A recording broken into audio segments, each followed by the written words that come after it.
regards to this case, because you guys are going to determine the facts and the evidence in this case based on what you hear in this courtroom. So it's very important that you guys remember, anything you may have seen or heard outside of this courtroom is not evidence, and it must be disregarded. Anything that I have deemed to be admissible evidence is what you will be considering in your deliberations. But it is very important that you guys do not do any outside research in regards to this case, and that you do not have any communication on social media, that's by phone, text, internet. You do not read, watch, or listen to the news or media accounts or commentary about this case. You do not make any investigation. I know you guys have heard me say that, and you could probably memorize it yourself by this point, but that is very, very important to preserve the integrity of this trial and make sure that both sides have their right to a fair trial preserved, because we're counting on you guys to give that to them. If anyone tries to approach you or anything in regards to any media coverage or anything, please make sure you let Officer Page know, who will then bring it to my attention. And ladies and gentlemen, during the presentation of the next witness, I just want to alert you that one of the district attorneys will be wearing headphones, and that is not a sign of disrespect to any of you guys. She has some additional things she needs to do to make sure we keep this trial on track and make sure that we keep going. So that is not in any way a sign of disrespect, and please do not consider that in any way. State, are you prepared to call your next witness? Yes, Nicole Merriam.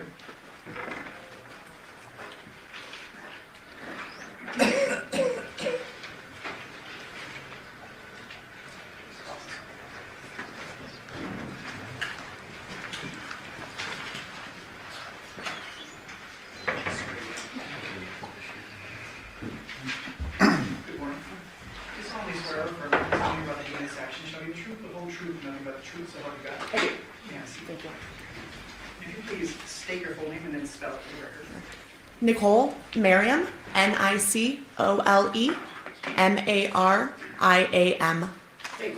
Thank you. Ma'am, can you remind the jury what it is you do? Sorry, I work for the Henderson Police Department as a crime scene analyst too. And ma'am, last night, did I inform you that there were a couple jury questions I needed to recall you very briefly as a witness? Yes.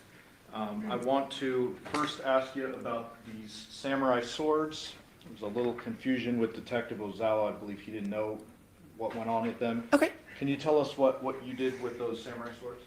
Sure. So obviously we saw them, and in this case they were something we definitely took note of. We looked at each of the three swords. We took them out of the sheaths, so we actually looked at the blades.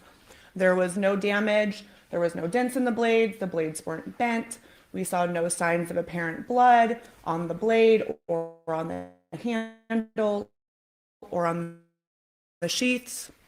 So we did thoroughly visually inspect the swords, and there was no indication that any of these three swords were used as a weapon. There was also a little confusion with the DNA analyst, and I want to address it with 238. Do you recognize this phone?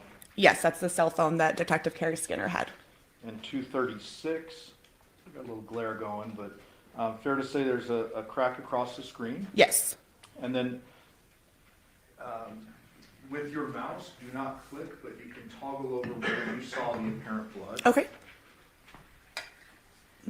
So right here, you can see it starts right there, and it is swiped up. You can kind of see that movement up there. So that was the area of apparent blood on the phone. And so at the bottom, you see kind of a ring. Yes. And you're familiar with blood. You've seen a lot of blood in your career. Yes. Did this appear to be like a drop of blood? Yes, it appeared to be a drop of blood that had dried and skeletonized. So that means it dries, and then remnants are kind of left behind. So you can see it was swiped. So it looks like there was a drop of blood, and then something moved through that blood, swiping it across the screen. What part of this phone did you swab for DNA? The area where the blood was at. Not the back of the phone? No, on my evidence impound, it clearly states the screen was swabbed. The sole purpose of this swab was to collect that blood. So I focused specifically on that area of blood with the swabs. Thank you, ma'am. I'll pass it away. Yes, thank you. Yes, thank you. You know, in reference to this purported confusion, we heard from DNA specialist, forensic scientist Elizabeth Papakostas. Do you know her? No. Have you ever worked with her? No. You've given testimony that you've been involved in hundreds of crime scenes. So through the course of your employment at the Henderson Police Department, you've never worked with Ms. Papakostas? No, does she work for the Henderson Police Department? She works with the District Attorney's Office and with Clark County. Okay, no, not to my knowledge. No, she doesn't. She works for Metro, doesn't she? Yes. Yes. She's called by the District Attorney's Office in many cases. She's called by the district attorney's office, but she's not employed by them. She's an employee of the Las Vegas Metropolitan Police Department. Okay, no, to my knowledge, I've never worked with her. She gave testimony yesterday, and would you agree with me that she's qualified to give expert testimony? Again, I She doesn't know. don't know her. I think it's a fair question. I mean, she was submitted and proposed as an expert yesterday. Well, if she doesn't know her, I don't know what knowledge she has. I mean, you can idea her as to how she would have that knowledge, because she testified she doesn't know her. Do you work with other DNA experts? Not, we have, no, actually, we send all of our DNA to Las Vegas Metropolitan Police Department So for it would be- analysis. And that's a good point. So is the reason you submit whatever evidence that you collect for analysis to the Las Vegas Metropolitan Police Department, is the reason being is they have people that are employed that are experts in reference to the analyzing of evidence that's collected by yourself. Again, I'm not sure what the definition of expert would be or what their qualifications are to get hired in their position. I would hope and assume that they have hired people that are well qualified, but personally, I can't speak on the behalf of their individual qualifications. In this case, we've heard that you took a swab from a cell phone, the Yes. screen of the cell phone, correct? Yes. And then you submitted it for further analysis. Correct.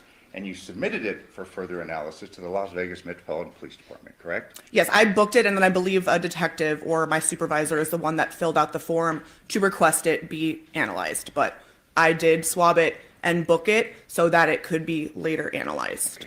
You've given testimony just moments ago that this was blood on the phone, correct? Apparent blood. Apparent blood.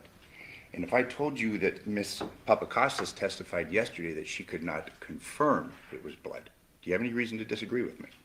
I also did not confirm it was blood. I just said that the presumptive test of phenolphthalein came back with a positive result, which strongly indicates the presence of it being blood.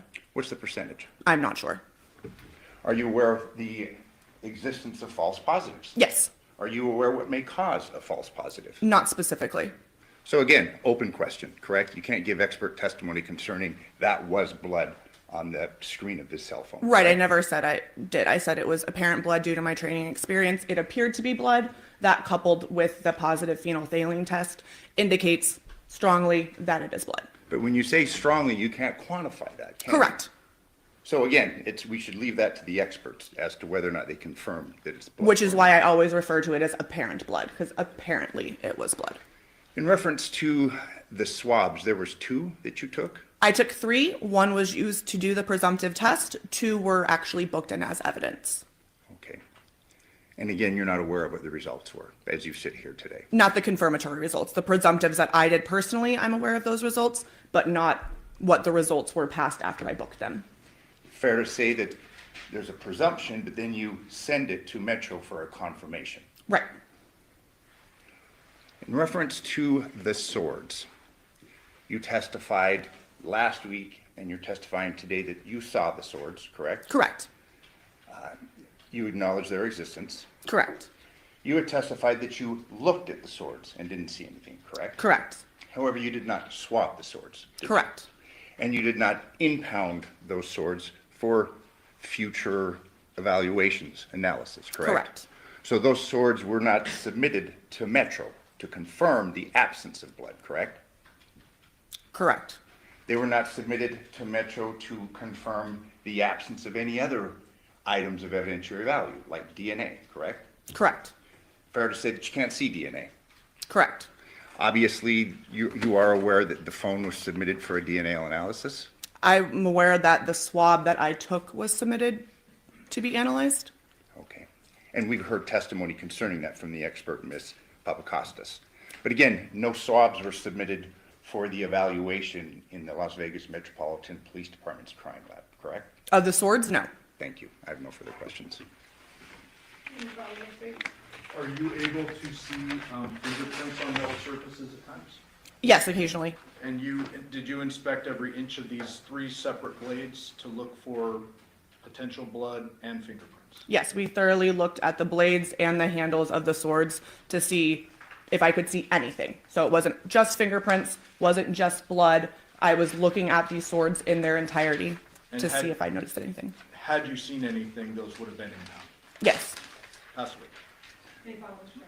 Did you document, you prepared a report, a crime scene analyst report in reference to the steps that you took, the investigative steps you took, correct, at the Porcupine Rim? not the investigative steps. I wrote a report documenting what we did. So pretty much what the scene consisted of and the photos that I took and then what I impounded. Did you, and having done hundreds of crime scenes, I've reviewed hundreds of crime scenes, I'm assuming you've done several over the last 2 years, correct? Yes, Did you review that report in preparation for your testimony in this case? yes, You'd agree with me, you did not lay out any steps that were taken in reference to the preservation or the analysis of any evidence that may have been on those swords, correct? no, that's not what we put in our reports. So you didn't put anything, correct? In Can you reference to the rephrase that? reports, the steps that you took. No, we do not document the steps that we take in our reports. In your reports, you did not document looking at the swords, correct?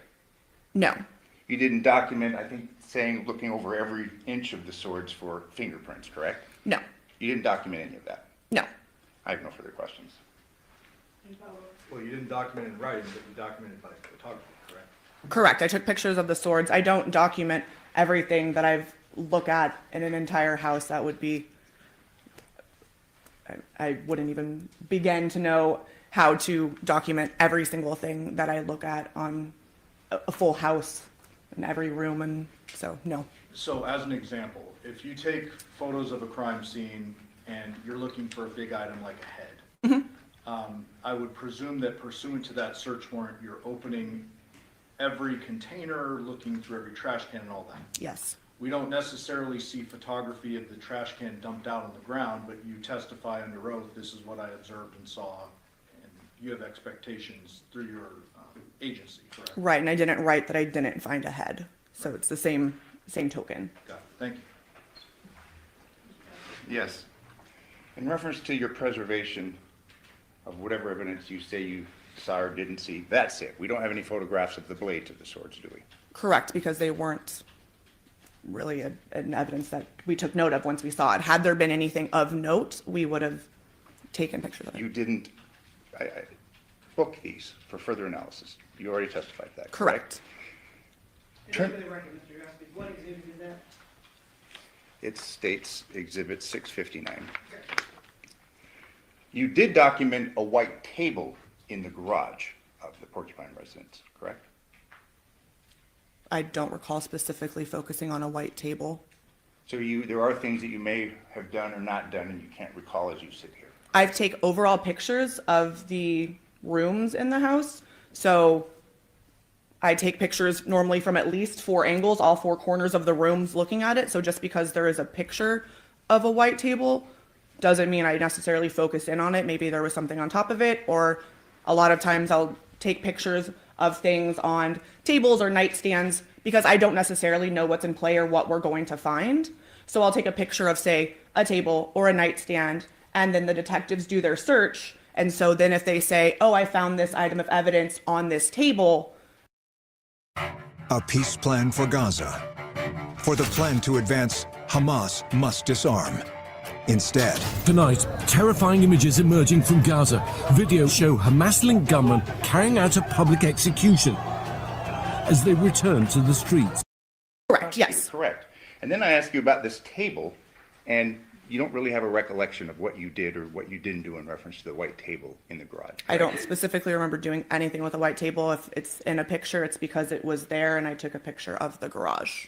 I have no further questions. Thank you. Thank No, thank you. you. Ladies and gentlemen, the jury have any questions for this witness?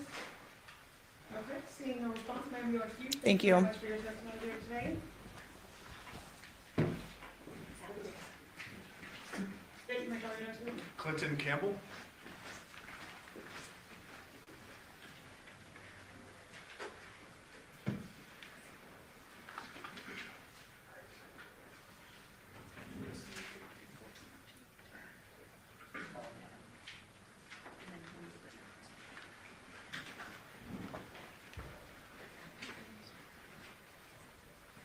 Step out, the question is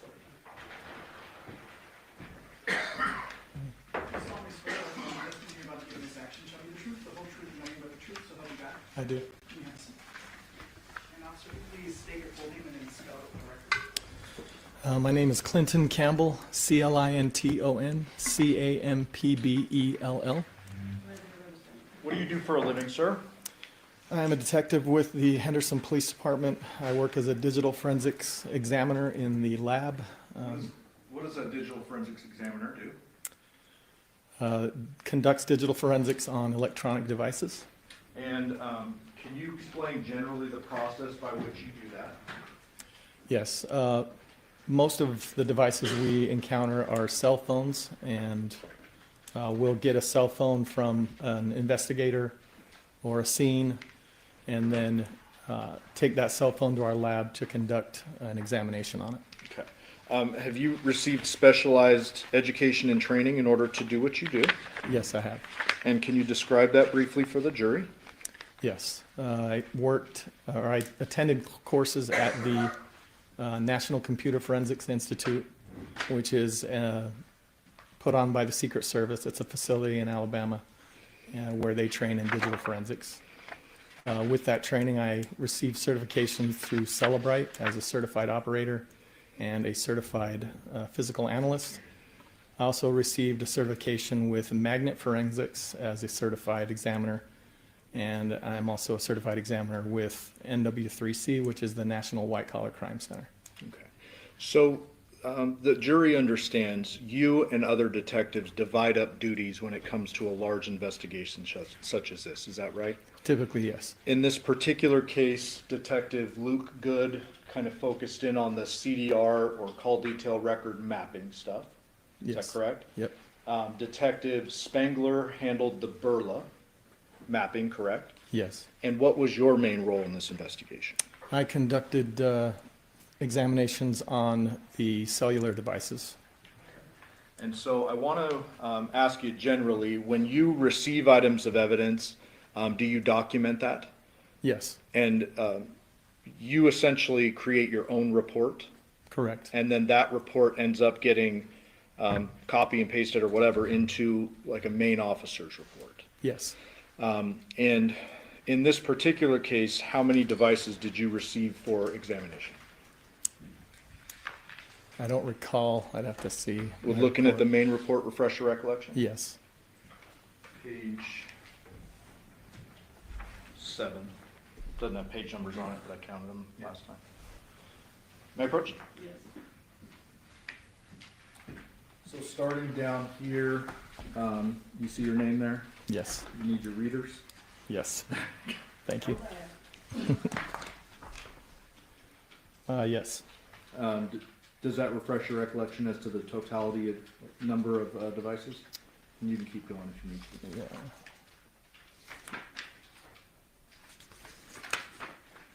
Yeah. Yes, there were 11 devices. I also conducted an examination on the router at the residence. Okay. So technically 12 devices. Technically 12 devices. So, in looking at this report, does it appear to be consistent with what you initially documented and then provided to Detective Ozawa? Yes. So with that in mind, I'm going to go through the devices you received and just have you acknowledge yes or no, did you receive them, okay? Okay. Samsung Galaxy Z Fold cell phone, Yes. Samsung Galaxy Note 8 cell phone, Yes. Samsung Galaxy A52 5G cell phone, Yes. Apple iPad 6 tablet, Yes. LG GBX ThinQ cell phone, Yes. Samsung Galaxy A52 5G cell phone, another one, Yes. Samsung Galaxy Tab A tablet, Yes. Samsung Galaxy S8 Plus cell phone, Yes. Samsung Galaxy S5 cell phone, Yes. a Lenovo tablet, Yes. and HP laptop. Yes. Okay. And so when you receive all of these devices, is it you and you alone that starts to analyze them, or are you working in tandem? We'll work in tandem typically. Okay. Just depends on the duties that are happening at the time. What types of tools are you using to analyze these different types of devices? We use hardware and software that's made to analyze the devices, and specifically we'll use like gray key or magnet forensics devices and software, as well as Celebrite. And are you trained in all of those different softwares and hardwares? Yes. Is Celebrite the main one that's used for cell phones? Yes. And was that done in this case? Yes. So, of the 11 devices, did I ask you in preparation for this trial a few weeks ago to go through and see which devices were active during an operative time period? Yes.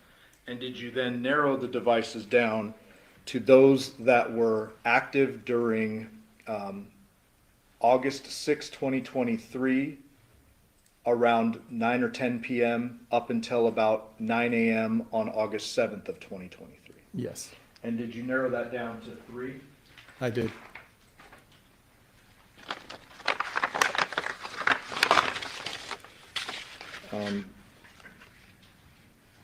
May I approach? Yes. Before court today, did you and I and the defense attorney and their digital forensics expert sit down and go through a whole bunch of exhibits that we're both going to be addressing? Yes. You recognize these 3? Yes. This would be 4, 5, and 6. Yes. And are these downloads from those 3 devices you narrowed down to active during the time period? Yes. I move for the admission of those. What are the numbers? 4, 5, and 6. 4, 5, 6, any objection? No objection, Your Honor. 4, 5, and 6 will be amended. Thank you.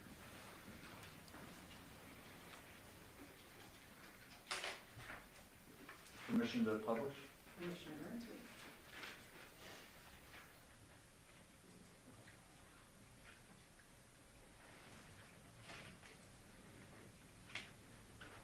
Publishing 4.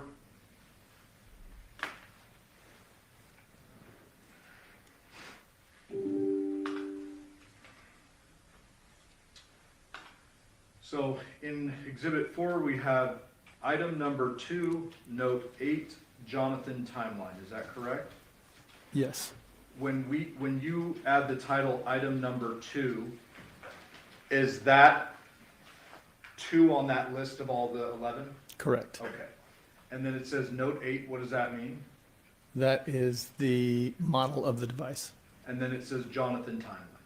Yes. So when you go into Celebrite, Celebrite hardware plugs into the actual phone itself, correct? Yes. And then that hardware and software extract the contents of the device. Yes. When you extract the contents, are you attempting to extract every possible thing on that phone? Yes. It's like a little computer, right? Correct. So you're trying to get everything from it, and then you can focus on different categories, et cetera, once you've taken everything from it. Yes. And in this particular case, with this exhibit 5, we've narrowed the timeline a bit because I would imagine that small computer has a whole lot of stuff on it. Yes. Yes. And so here we have 5 subfolders. And before we get into them, I want to ask you, why do you title it Johnathan? Are you able to go into a device and determine ownership?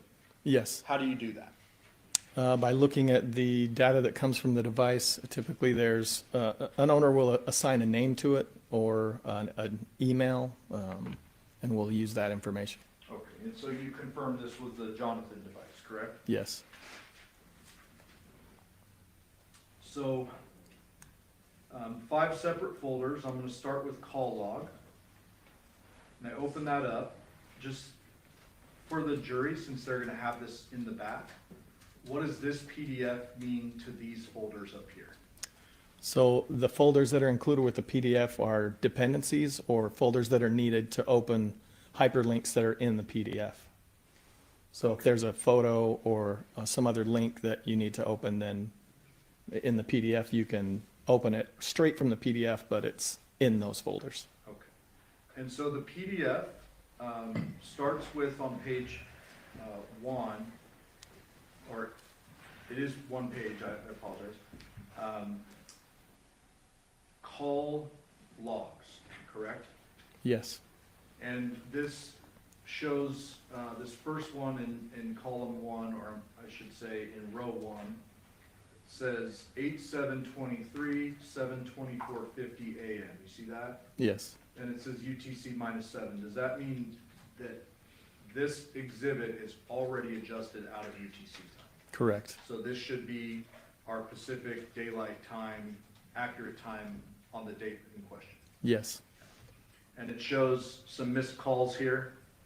Yes. And then it says like the name, one's a private number, one's mom, another's mom. Then we get into Tracy Willette, private number, Tracy Willette. You see that? Yes. Okay. And so when I close out of this, why are these folders included in the exhibit basically? They're typically included when the report is created, so that if there's any data that or hyperlinks that need to be linked, they would be in that folder. Okay. And so this one looks like just a random or generic image. Yeah. So, but anything that's relevant to the PDF is contained up here. Yes. Could be audio, could be photo, could be any number of things. Yes. I'm gonna close out of that.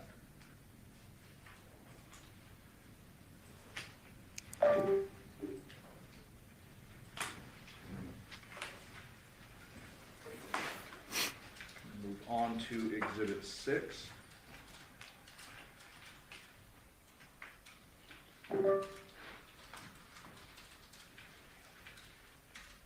For the record, this says item number 3A52 Devier timeline, correct? Yes. Then inside, oh, looks like the same title. And then we have several subfolders here, all associated with the Devier phone, correct? Yes. Let's start with messages. So again, inside the message folder, there's a PDF, and then there's 3 subfolders, right? Yes. All right. And so this would be, the PDF, I'm sorry, would be the messages that you extracted from the phone during the operative time period. Yes. All in chronological order, not pulling stuff out of it, correct? Correct. Like not picking and choosing, it's just, it's a line, Yeah. a timeline. Yep. From one time frame to the next. Got it. And then again, whatever is up here would be associated with the PDF in that exact folder. Yes.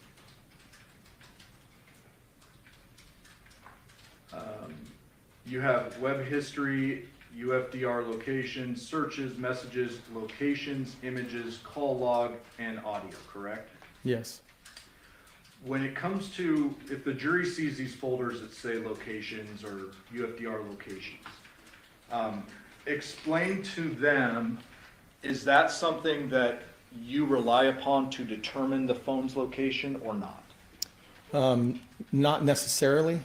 When it comes to locations, the way that the Celebrite software pulls those out, it will pull from multiple databases. And some of those locations won't be as reliable as others because of how they're obtained by the device.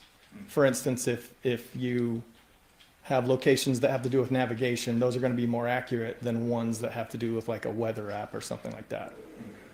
So some of the locations, the time stamps may not be accurate. So it's hard to take every single location we get in these reports as, you know, gold. We have to be careful. And Celebrite actually provides a document that shows which databases are more reliable than others. Okay. So I'm going to row 43, just picking a random one here, August 7th at 4:18 a.m. There's a latitude and longitude over here, correct? Yes. Oh, jeez.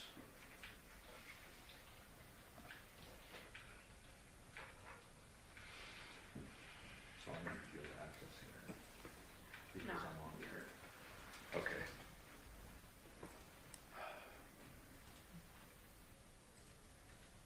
So I log out of this.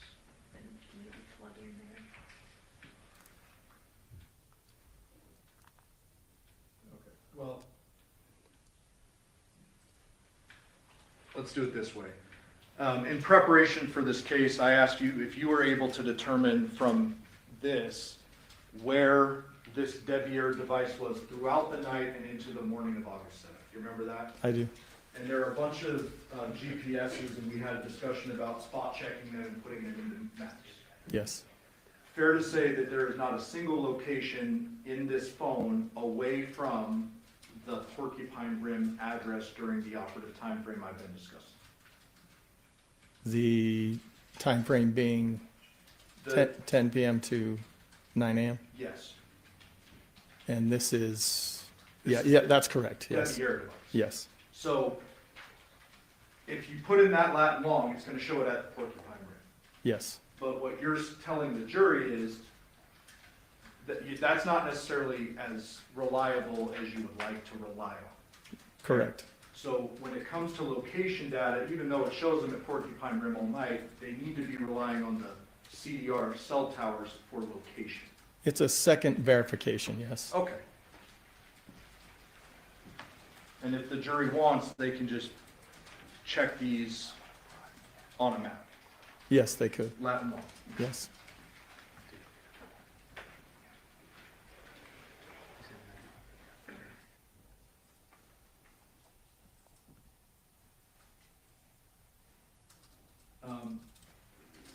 In this particular device, did I ask you? Bart Jones. Attention, Bart Jones. We aren't idiots. We see the trick play you're running. You changed the rules of the game, amending Georgia's laws so your family land could be used for a healthcare development. Then your family added 11 million square feet of data centers for the same area, a $10 billion development, and a Jones family windfall. Trick plays, we know they don't work. Electing Burt Jones governor, that's fumbling in your end zone. Leave basic behind with Floor & Decor's new HydroShield Plus styles. Our waterproof laminate offers the durability you need in the wood look styles you love. Starting at $149, shop in store or visit us online at flooranddecor.com. Show as received? It can show on the phone. Yes. Okay, but you do have ways, for example, with Instagram to see if someone's actively using the device. Depending on what database that data comes from that you're looking at. And with this exhibit, this Devier phone, this device, was it in use, like active use, not passive use? At certain points, yes. Throughout the evening Yes. and into the morning? I don't recall the time frames for into the morning. Can you look at, where can I go to show you, or to verify? Was it the web history? Well, these are just specific to the time frame, and there we've pulled out just the messages, just the searches. So I don't. You'd have to pull up the UFDR report Okay. to see some of that other stuff. And the UFDR report is actually the whole thing? Yes. Okay, so we're gonna pause there. We're gonna have a break, and we might do that a Okay. little bit later, so let's move on. Going now to exhibit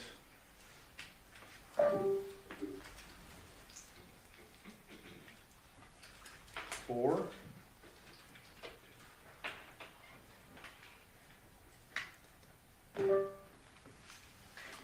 That says item number 1, Z-Fold Devyn timeline, correct? Yes. This particular device, did you actually download this 2 times? I only downloaded it once. You being your team. Yes. What was the purpose of doing it twice? Like, why would you have to do it twice? I'm not sure on why the detective wanted to do that, but I could assume.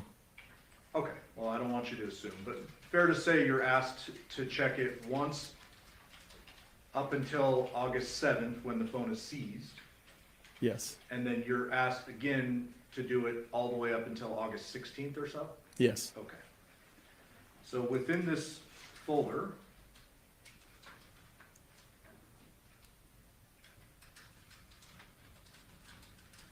we have a whole bunch of subfolders yet again, correct? Yes. And this would include messages, locations, images, calls and call logs, audio, UFDR locations, web history, correct? Yes. And so as an example, let's go to the call log. Once again, in that subfolder, you have a PDF and then some supporting folders, correct? Yes. So with this particular device, I'm going to jump down to rows 17 to 18. Or no, let me back up.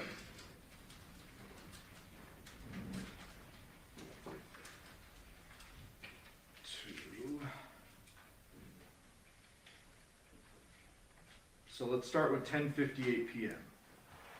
That appears to be an outgoing call to Devyn at 10:58. Yes. Then there's a bunch of these Michaels home incoming. Does that mean this phone is receiving calls from Michaels home? Yes. 11:11:40, 11:12, 11:13, 11:13, 11:14. You see those? Yes. And these are missed calls. Yes. 11:16, 11:18, 11:20. You see those? Yes. Some of those went to voicemail. Yes. Some were, and none of them appear to be answered, correct? Correct. And I'm going to keep scrolling. All missed up until 11:59 p.m., correct? Yes. And then at 6:54 a.m. there is an answered call from a unsaved number, I guess, 485-5180, correct? Yes. That would be outgoing. Yes. And then an outgoing call to Johnathan Willette at 7:24 a.m. Yes. And it says answered. Yes. At 8:13 a.m. outgoing call to Johnathan Willette and it says answered. Yes.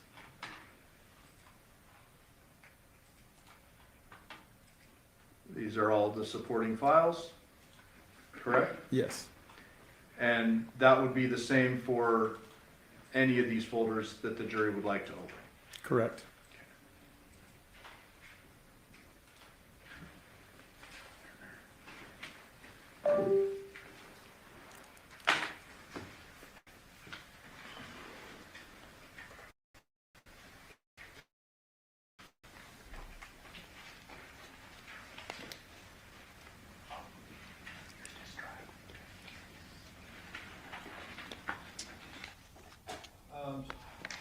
At some point last week, did I send you a bunch of DFL Celebrite reports that the defense had provided me for you to verify? Yes. And did you in fact verify those they're from the phone, they're from the devices, they're actually contained within the devices? Yes.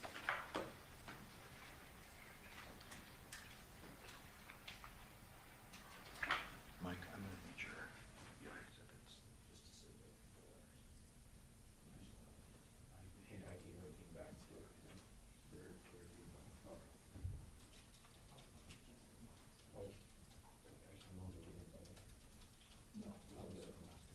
May I approach?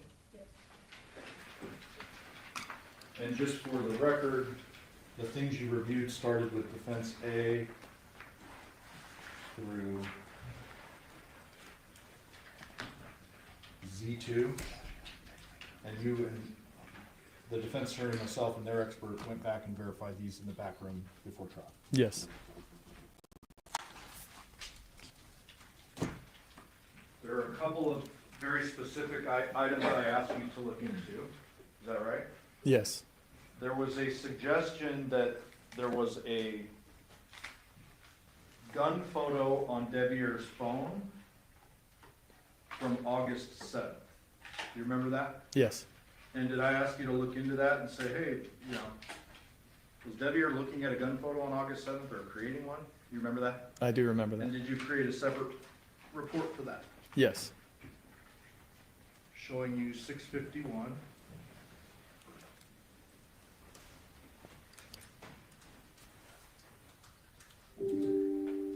Does that appear to be the 6-hour photos that we referenced? Yes. And Judge, I'd move for the admission of 651.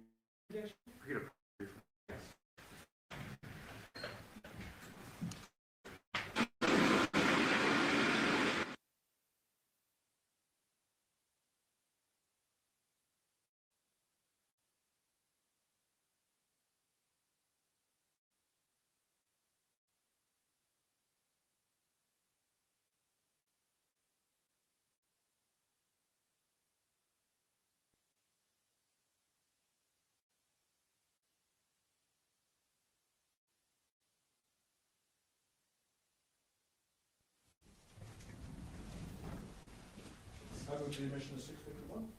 No, no. 651 will be in line.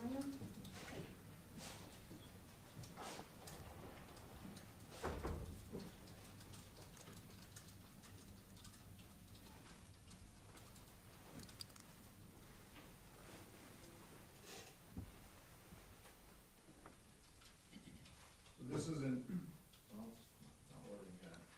Oh, maybe it is. Yeah, it's a blank page, that first one. Sorry.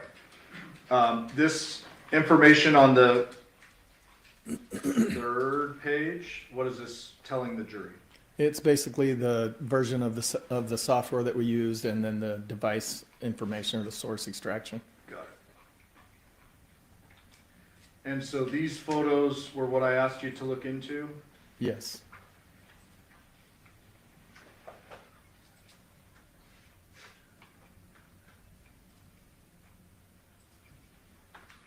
Okay, so let's start as an example with 12, row 12. What type of information do you have about this device? I'm sorry, this photo. Okay. It shows on that first pane the name of the photo itself, what it was named, as well as the path that you can find that in the database. Then that second pane shows the metadata for the photo, meaning the camera that took the photo, the model, what time, different information about the photo itself, and then obviously that last one is a thumbnail of the photo. What does capture time mean? That's typically when the picture was taken by whatever camera or device. So these all appear to be 7:15 of 22, right? Yes. Nothing on 8/7? No.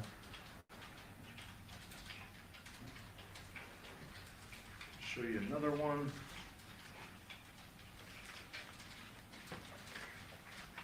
$664.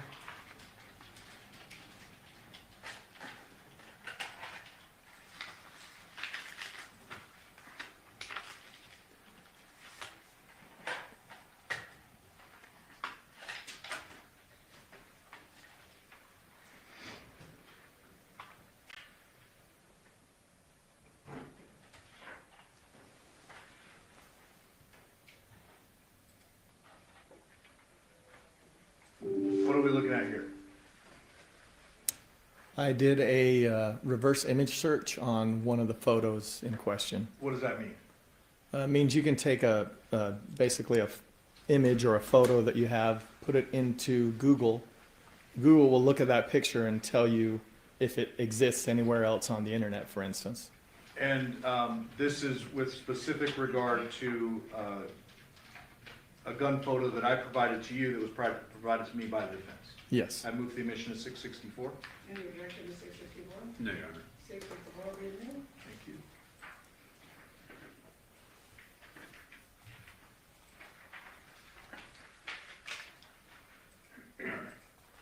So showing you the second image there, this one is the image in question, correct? Yes. Purported to be Devier on August 7th, but you actually researched that, correct? Yes. What are we seeing here? So I placed that photo in Google Images so that I could do a reverse search, and it was on several different websites. This one was one of them. It's like a concealed carry website where they're advertising. Okay. And what does cache data mean? So applications will cache photos into folders or databases so that you can see them later more quickly. If you're familiar with like internet cookies, it's the same, it's similar concept where it'll fill a folder with photos. For instance, if you're scrolling on Instagram, it will cache photos that you may not have gotten to yet in that feed, so that when you get there, or if you have a poor signal, you'll be able to see those faster. So fair to say that this particular image is not an image captured on Devier's device on August 7th of 2023. Yeah, it was in a cache folder.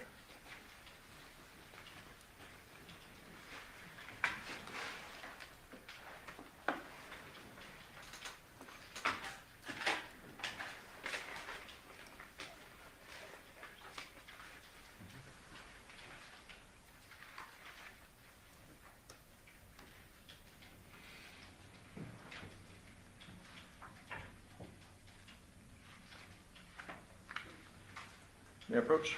Yes. Showing you 667.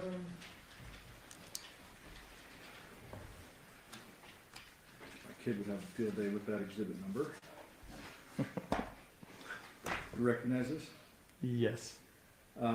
This is one that was prepared just in the back with defense counsel and their expert. Is that right? Yes. I move for the admission of 667. Any objection to 667? No, your objection. Okay, 667 will be a minute. Fair to say this is a text conversation between Devyn Willette and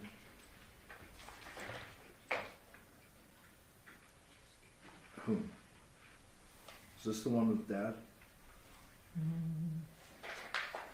1536. Let me just go back. Yeah. Dad? Yes. And this is several pages, the jury will have it if they want to look through it. But there was some text messages referenced on the very last page 37.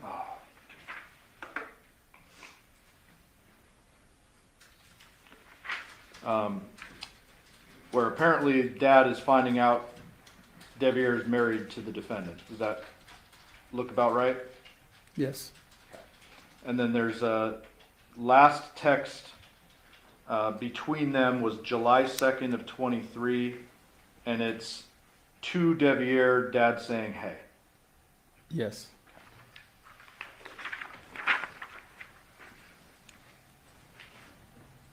Did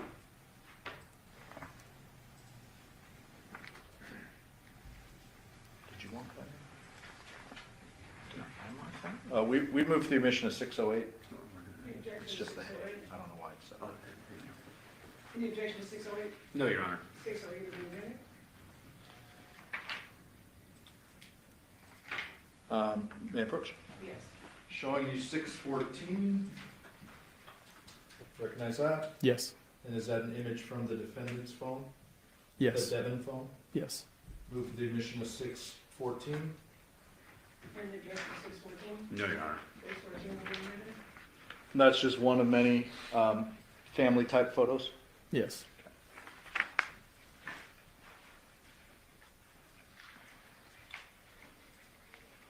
Showing you already admitted 431. Have you ever seen this image before? Yes. Okay.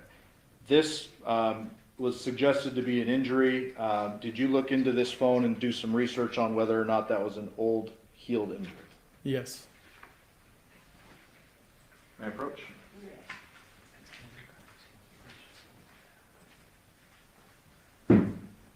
Showing you states 665.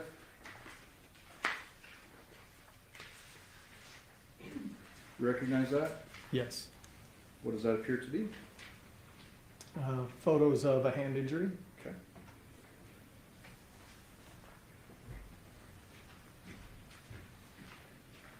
Move the admission of 665. Any objection to 665? No, Your Honor. No, Your Honor. 665 will be a minute.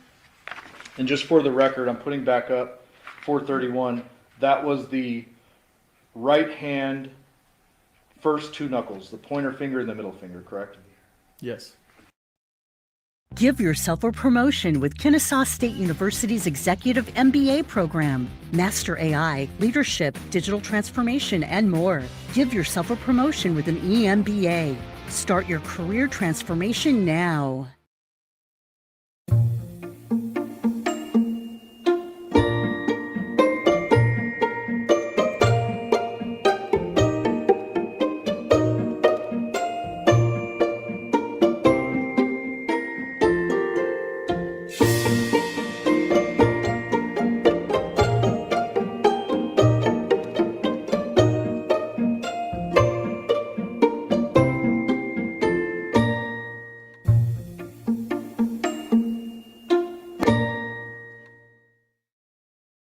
Pointer finger and the middle finger at the knuckle.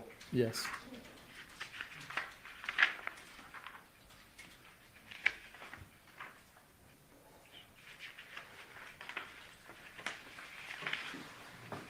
There's actually some medical paperwork too. Yes. December 19th, 2022 is the date. Is that right? Yes. Okay.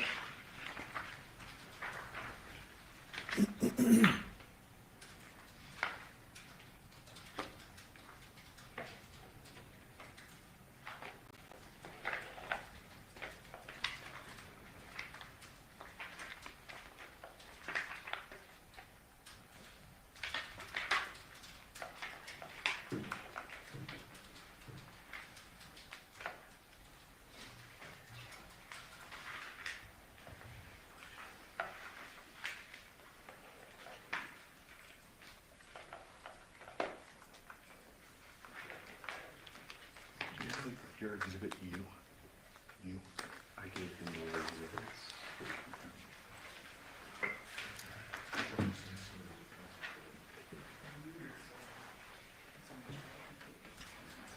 Yeah.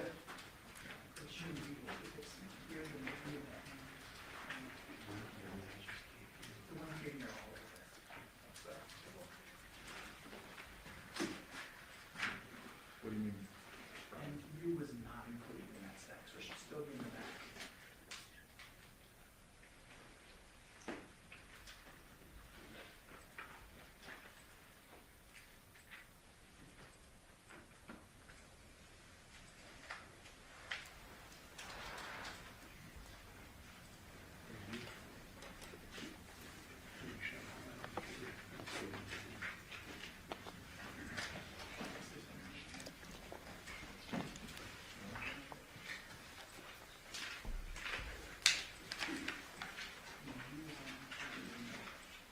It is admitted.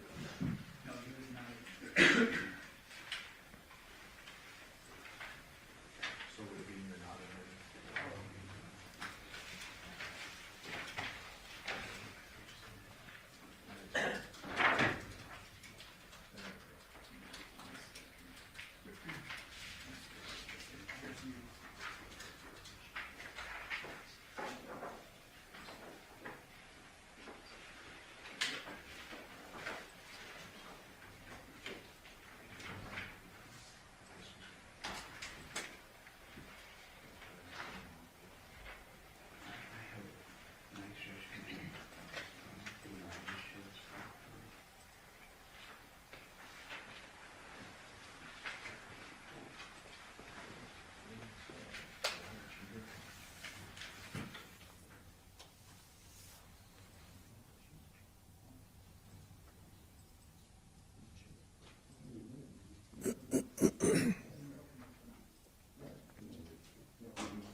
What is this?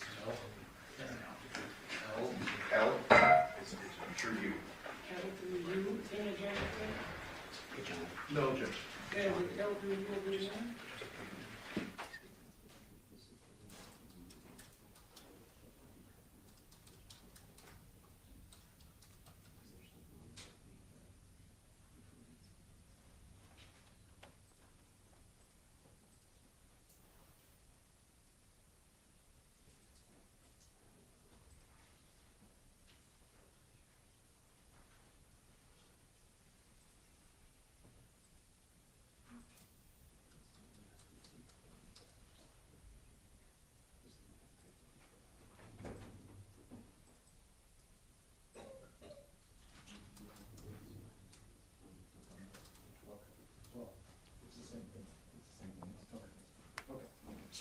Sorry for the confusion. So,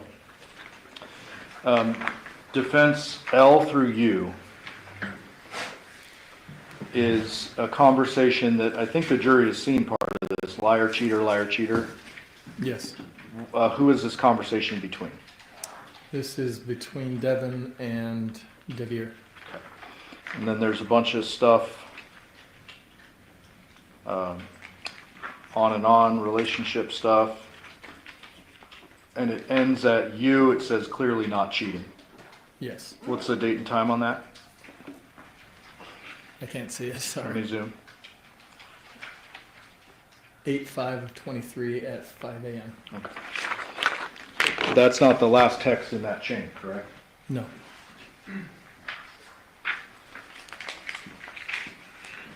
Showing you exhibit 666. Yes. This includes the last text on that chain, correct? Yes. I've moved the omission of 666. No objection. 666 will be the number. So on page 1, this is the liar cheater stuff, right? Yes. I want a divorce, a bunch of back and forth. Keep your alcohol. I'll see you when I'm off. Don't bother. It's not a bother. I really am over this. Honestly, sounds like a personal problem. Just relationship stuff, right? Yes. And then at the end, what we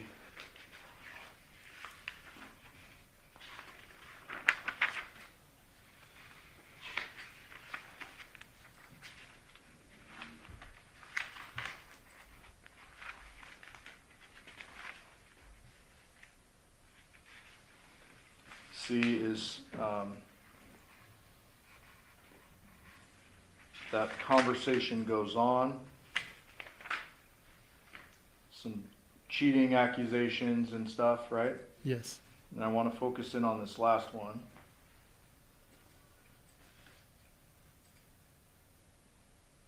What are we looking at here? It's a message sent on 8/6/23 at 10:36 p.m. from Devier to Devyn's device. Says, "See you when you get back. I'm going to sleep. Girls are in the living room." At 10:36 p.m. on August 6th of 2023. Yes.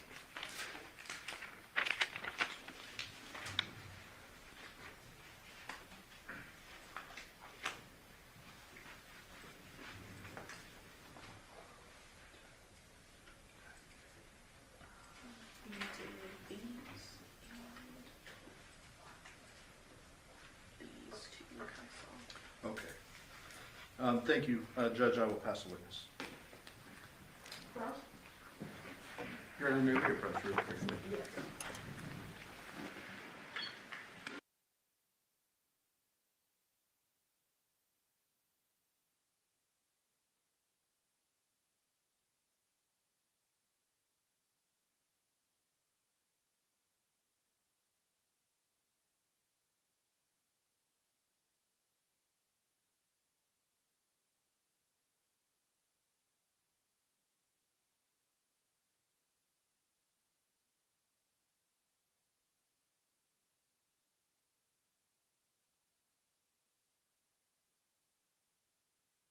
All right, ladies and gentlemen, before we cross-examine this witness, we are going to take our room recess. During this recess, you must not discuss or communicate with anyone, including fellow jurors, in any way regarding this case or its merits, either by voice, phone, email, text, internet, or other means of communication or social media. You must not read, watch, or listen to any news or media accounts or commentary about this case. You must not do any research, such as consulting dictionaries, using the internet, or using any reference materials. You must not make any investigation, test the theory of the case, recreate any aspect of the case, or in any other way investigate or learn about the case on your own. You must not form or express any opinion regarding this case, those facts submitted to you. Ladies and gentlemen, it is 12:10. We will be in recess until 1:20. All rise for the jury.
This is a Southern Sin. Breaking news special. Be sure to like and subscribe now.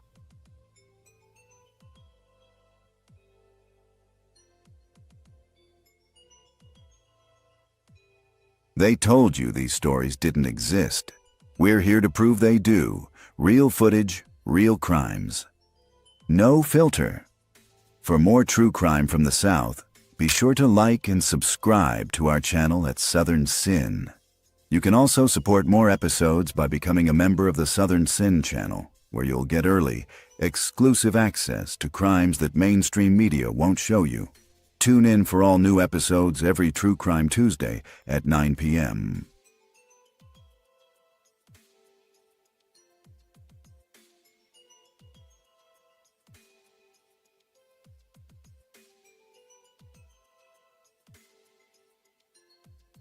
What's up, True Fam? It's your girl, Cheyenne. And yes, season 2 of True Talks is here, and we are turning up even higher. Yo, it's your man, Torre, the newest co-host on the set, and I'm bringing heart, heat, and hard truth every night. And we are keeping it all the way fire. Ain't no filters, ain't no fluff, just straight facts. Y'all know how we do. So stop scrolling and pull up to our YouTube at Truth Talks-Live.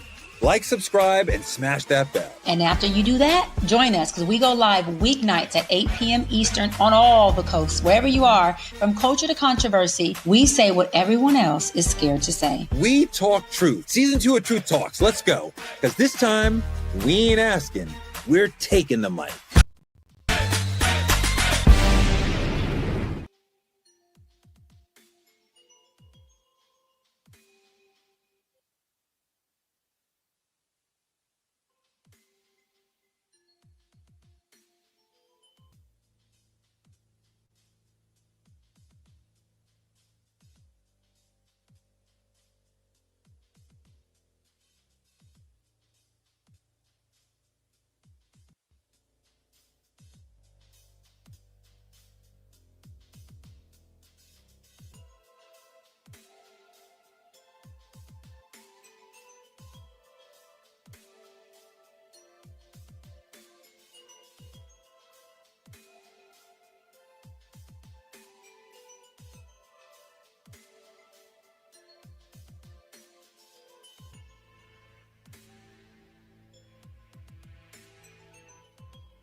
Are you ready for your winning moment? Find it at Wind Creek Casino.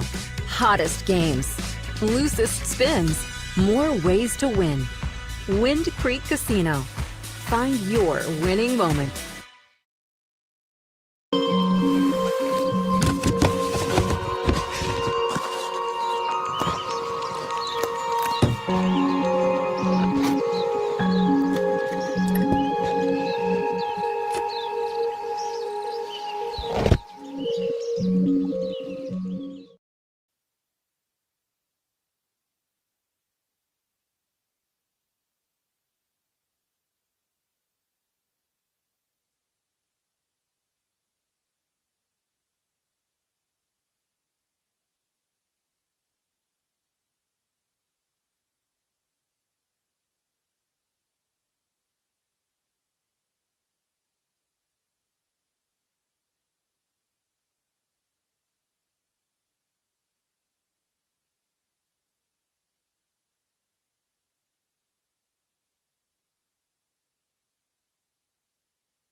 A peace plan for Gaza. For the plan to advance, Hamas must disarm. Instead, Tonight, terrifying images emerging from Gaza. Videos show Hamas-linked gunmen carrying out a public execution as they return to the streets. Hamas on a rampage, executing Palestinians, bloody crackdown, spreading terror. For freedom, not terror, Hamas must go.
This time, we found the answer.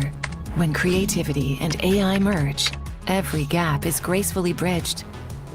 Sub-projects, dual timeline editing, source and timeline preview editing, and your favorite features. Filmora gives you the freedom to immerse fully in your craft. Wondershare Filmora, powered by AI. Edit as an expert.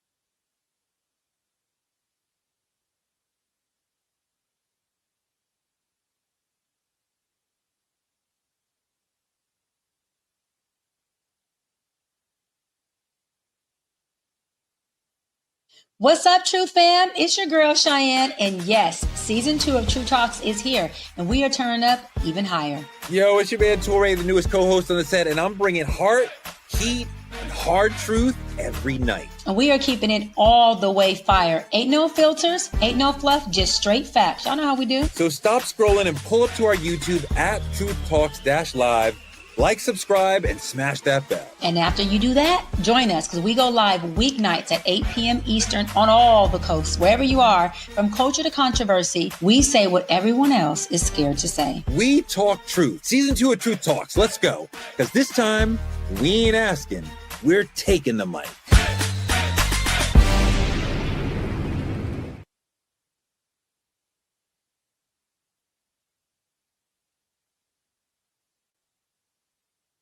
They told you these stories didn't exist. We're here to prove they do. Real footage, real crimes. No filter. For more true crime from the South, be sure to like and subscribe to our channel at Southern Sin. You can also support more episodes by becoming a member of the Southern Sin channel, where you'll get early, exclusive access to crimes that mainstream media won't show you. Tune in for all new episodes every True Crime Tuesday at 9 p.m.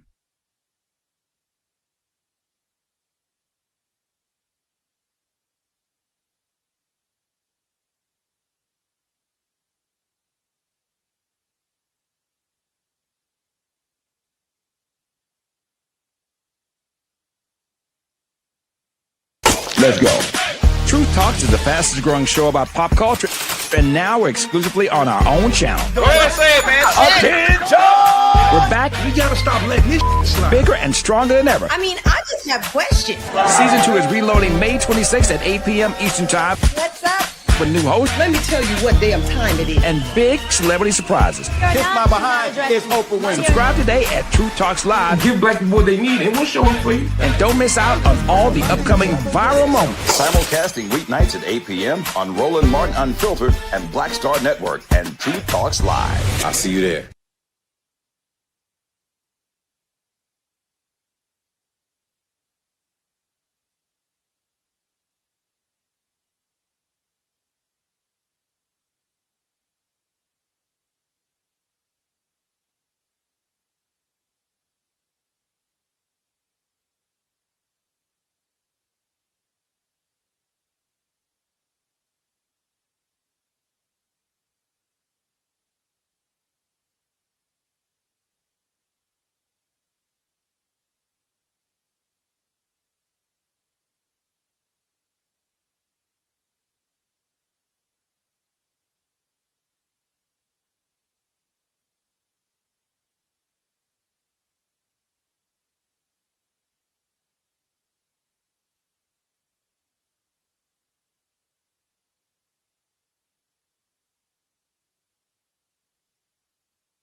Hey everybody, Judge Lauren Lake here. Listen, I need you to head on over to YouTube weeknights at 8 p.m. Eastern Time. Why?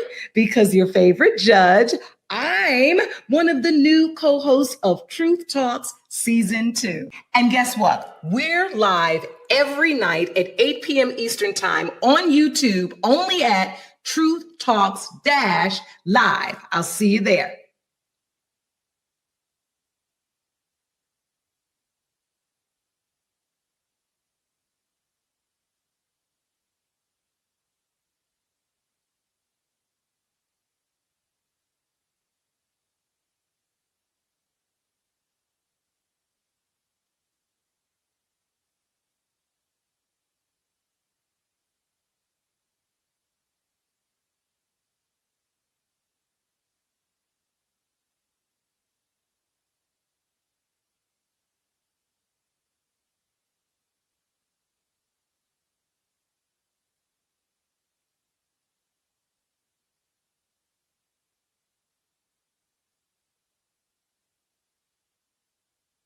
Hey everybody, Judge Lauren Lake here. Listen, I need you to head on over to YouTube weeknights at 8 p.m. Eastern Time. Why?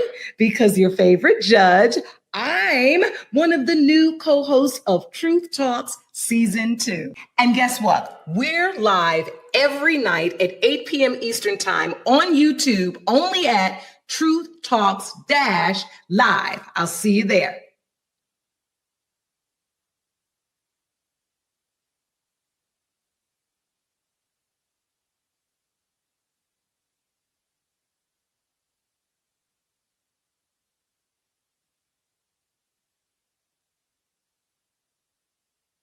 They told you these stories didn't exist. We're here to prove they do. Real footage, real crimes. No filter. For more true crime from the South, be sure to like and subscribe to our channel at Southern Sin. You can also support more episodes by becoming a member of the Southern Sin channel, where you'll get early, exclusive access to crimes that mainstream media won't show you. Tune in for all new episodes every True Crime Tuesday at 9 p.m.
True Crime Tuesdays just got darker. Southern Sin's all new episodes drop at 9 p.m. Real crime. Raw footage.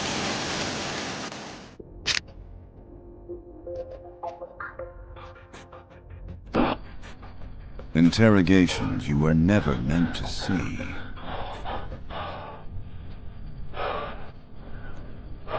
Up next, the chilling case of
This is a Southern Sin. Breaking news special. Be sure to like and subscribe now.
Have you been asked to contribute to a veteran charity?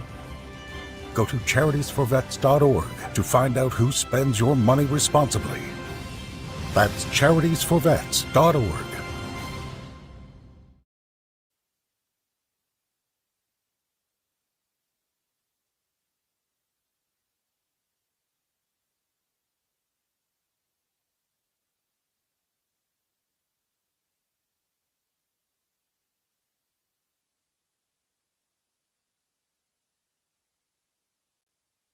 Let's go. Truth Talks is the fastest growing show about pop culture, and now we're exclusively on our own channel. Go ahead, say it, man. Attention!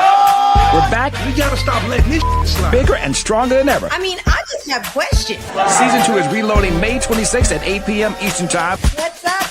With new hosts. Let me tell you what damn time it is. And big celebrity surprises. Kiss my behind. It's Oprah Winfrey. Subscribe today at Truth Talks Live. Give black people what they need, and we'll show them for you. And don't miss out on all the upcoming viral moments. Simulcasting weeknights at 8 p.m. on Roland Martin Unfiltered and Black Star Network and Truth Talks Live. I'll see you there.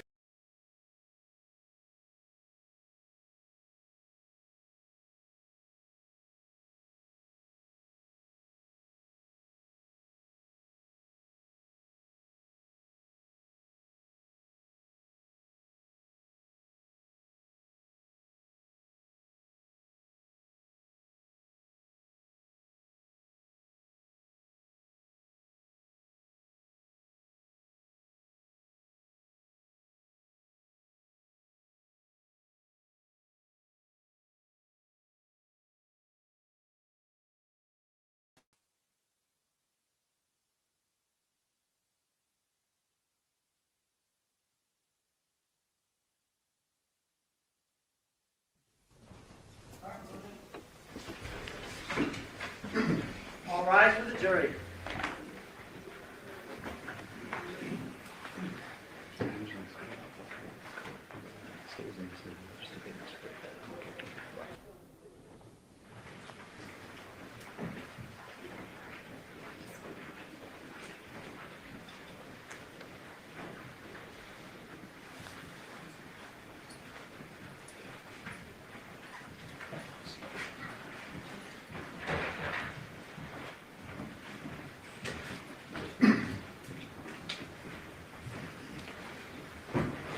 Please be seated, Your Honor. The jury's all present and accounted.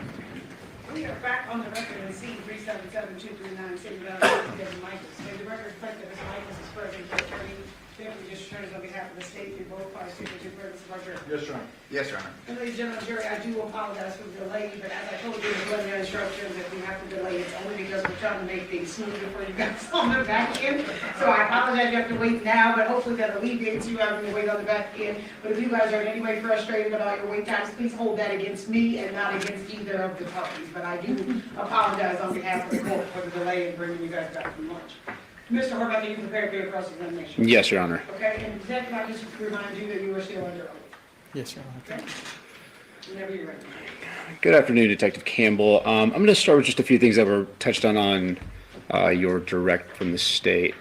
This slide was brought up, and it sounded like, and we reviewed it, it was a report that you generated at the direction of the District Attorney's Office, correct? Yes. We'd referenced it, the defense had referenced it in their opening statement. It says that it was modified on 8/7, is that correct? Yes.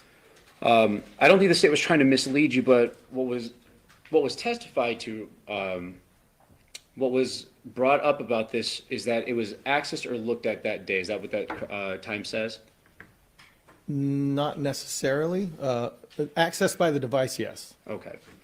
So it could have been accessed that morning and that time, correct? Yes. And that's what that shows? Yes. It wasn't made that day? It was just No. okay. Now, there's a few things I want to go to, and I know that we've talked about how we've stipulated and gone through a lot of these things, but one of the things that was brought up yesterday in the crime scene with Detective Ozawa was collection of evidence. And you were given a list of electronics to go through and examine, correct? Yes. Did you ever examine an Xbox? No. A Nintendo Switch? No. I'm pulling up And I have a thumb drive here the exhibits on here have been stipulated to, so I don't know if I should be referring to this as what number or letter would this be? Is your next in line? Yes, we have a thumb drive. Instead of having all the exhibits for the jury to hold on time, I just put them all in one so they can access it. Next one will be B4. B4. Thank you. So on B4, I have a bunch of, let me go back here a little bit. I've got a bunch of files that we're just going to go to, and these are things that have been provided to the defense, and our own experts looked at this. It's stuff that was on the phones. So right here, there's a, this is a text message chain with Devier, and it looks like potentially some of his friends. I'm trying to make this a little bit bigger because I know it's a little bit smaller up there. Thank you. And the name of this chat, it says Legend of Dick Combat. This is something that you haven't seen, right? I mean, you saw it previously today, but this is not something you were asked to examine. Correct. This was on his phone between his friends talking about their gaming. Is that what it seems to be? Yes. So, Devier is known to be a gamer from the messages that we saw on the phone between him and Devyn. But you were never asked by Detective Ozawa or anyone to analyze an Xbox about anything. No. And you're going through the text messages of Devier. I know that they said that they wanted you to look at Johnathan Willette, Devier Willette, and Devyn Michaels, but was there anyone else that you were asked to focus on? No.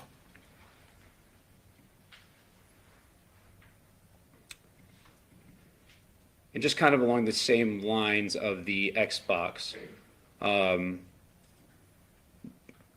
you recognize these at all? Just from what I saw previously today. And if I told you they were from Devyn's cell phone showing Devier playing Xbox and that he was a big gamer, would you have any reason to disagree with me? No.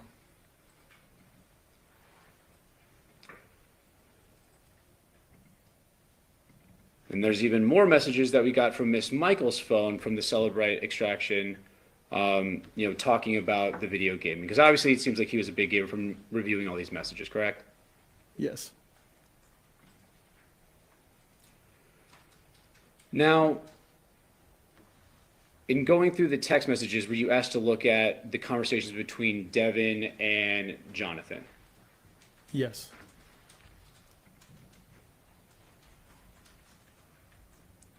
And I apologize, I'm just going through the files that are on this thumb drive that's on B4. And I'll say the name of the file on this one, I apologize. It's Devyn and Johnathan Cordial Conversations PDF. So I'm actually going to go down a little bit here. It's kind of a long file. I think there's 200 and some pages on this extraction that was created.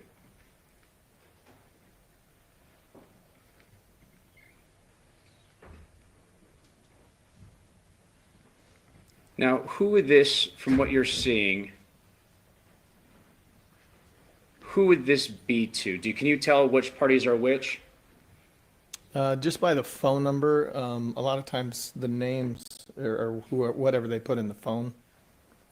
But the 9242 phone number to someone else, I'm not sure. Okay, and if I told you that these are messages between Devyn and Johnathan, would you have any reason to disagree with me? No. Just on this message from 8/2/2023. I'm doing good, trying to hustle up $50 someday or somehow today. I have Saturday for sure, but need gas. It's 2 trips to Las Vegas, to St. Rose. I also have turf next week. And then also I'm getting up early to get the girls used to getting up for school. You see that? Yes. And what was the date of that one? August 2nd, 23 at 8:18 a.m. On another one on August 2nd, I'm gonna have good things happen for me today. It's just early. And it looks like she responds, great things. Correct? Yes. And that's around the time, you said 10:03 in the morning? Yep, same day at 10:03, yes. I'm going to jump around a little bit because this will go back to the jury and they'll be able to see these conversations.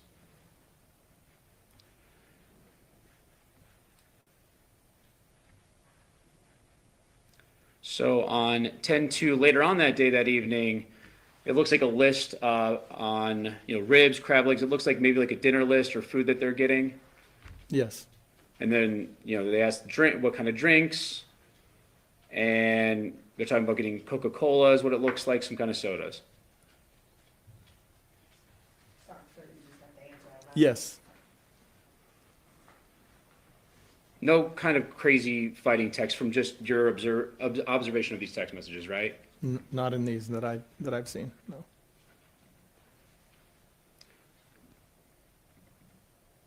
And this is the this is Devyn Michael or a Devyn medical activity file on the thumb drive. So if I zoom in on this, do you know which phone this came from?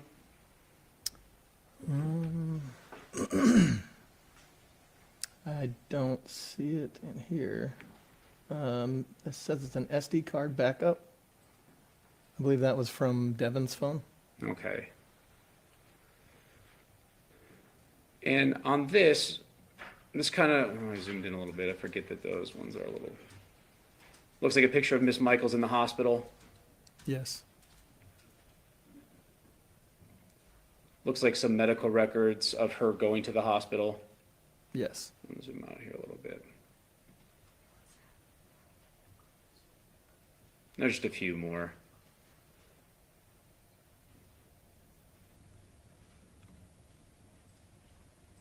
And that's what that looks like. Those came from her phone, correct? Yes. Now I'm going between Devyn and Devier. And who does this look like? I'm sorry, yeah, Devyn and Devier. These messages were previously addressed by the state, but we put them in here for the jury to have easier access to them.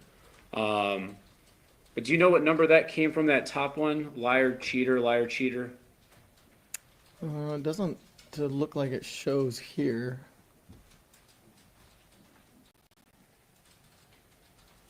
Let me go down a little bit and pull.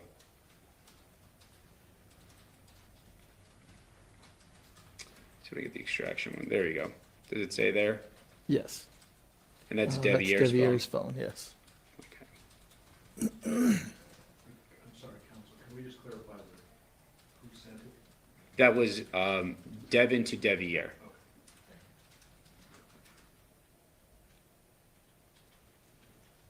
Now I'm clicking on Johnathan and Devier text. This appears to be the extraction from Devier, or the exchange between Johnathan and Devier, correct? Yes. And it goes on for a while because this, I mean, it starts back on, this extraction starts back on October of 2021, correct? Yes. And then it goes all the way down to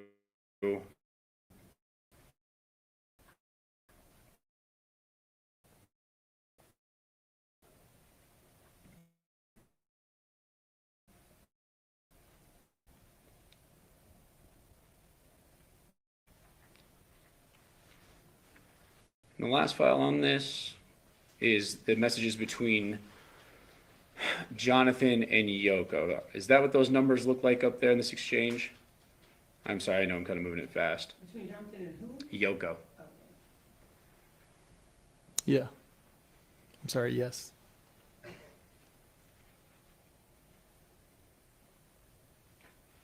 And this goes all the way up to July of 29 of 2023. Yes. Is that correct? Yes. That last message.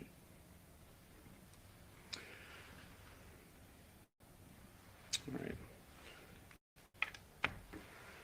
Now, I'm not going to bore the jury with all the exhibits. Like I said, they'll have an opportunity to look back at them, and we may touch on them later on.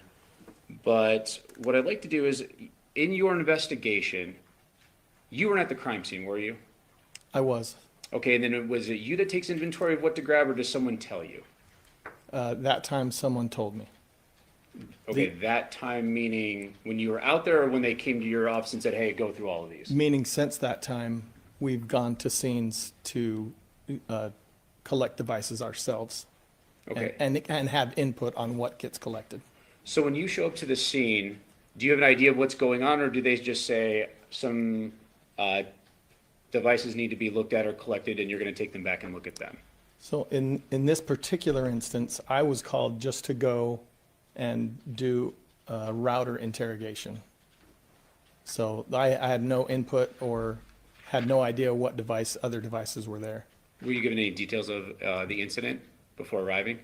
Yes. On the router, that was a Cox panoramic router, correct? Sound Yes. about right? Yes. During that interrogation, you took photos of the device and you collected the router logs that were stored. Yes. And you took photos of that? I don't recall if I took photos of the logs or if I just collected the logs themselves. But I took photos of the router. You didn't, okay. And the evidence log, or the logs, were those given to Detective Ozawa, or do you make the determination on what's important and give it to Detective Ozawa? I don't recall if they were given to Detective Ozawa. Normally I would, yes, but I don't recall in this case if they were. And if I told you, let me see here. In your report, in the 18-page report authored by Detective Ozawa, let me see here.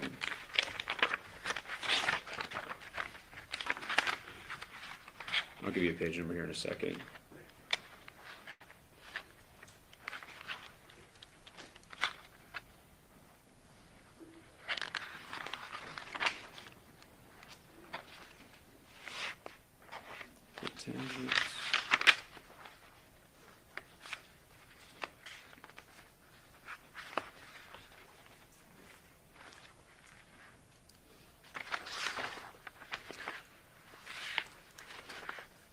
Court's indulgence. It's not a number. I know you were trying to make it. Still. Still there.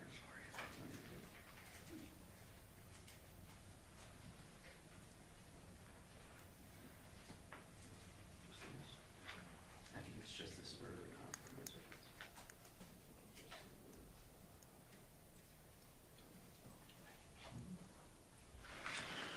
So it says that you collected the data logs for Detective Ozawa, and that's what you did, correct?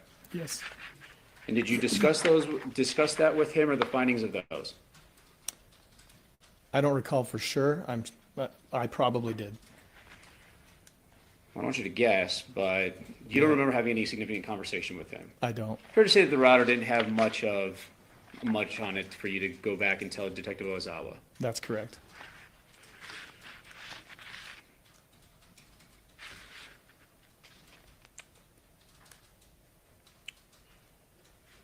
Now, when we get into all the devices, there's 11 devices plus the router, so there was 12. Yes. I want to clear up a few things. You talked about the UFDR is the complete file, or download of a phone. Yes. Now, the UFDR, is that something that when you extract the phone, you get that and that's the whole thing, or is that something you are focused in on? No, the UFDR is like a full report of all the data from the phone. Is a UFDR different from a UD or UFD? I'm not sure. The UFDR it's a reader, right? Like you put in it all and it spits out what you are kind of looking for, right? So if it's a certain phone, certain things, it's marked for you, correct? What do you mean by marked? When you put it in, when you track the phone, and then you put it into the Celebrite, and then do you click on what you want, or is it just a whole thing and then you decide what to do? There are different settings in the Celebrite software, but where you can, after it's processed everything in Physical Analyzer, you can create a UFDR report, You can change that by time frame if you want, or include just specific things. And then was your UFDR, was it one that you had changed the settings on, or was it a full one? It was a full one. Okay. Now, when you go through your findings on these phones, you give it to Detective Ozawa to review. Yes. Is there any other follow-up of the phone? Or let me go back. You go through the phones, you tell Detective Ozawa, and that's it, right? Normally, yes. If in a complete investigation, wouldn't a detective like Detective Ozawa want to go further deep in it, or does he just trust what you have to say?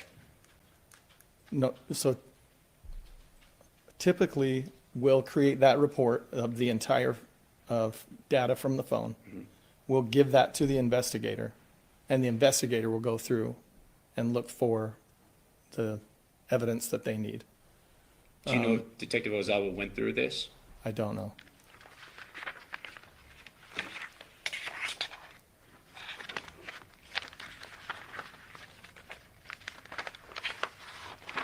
Court's indulgence.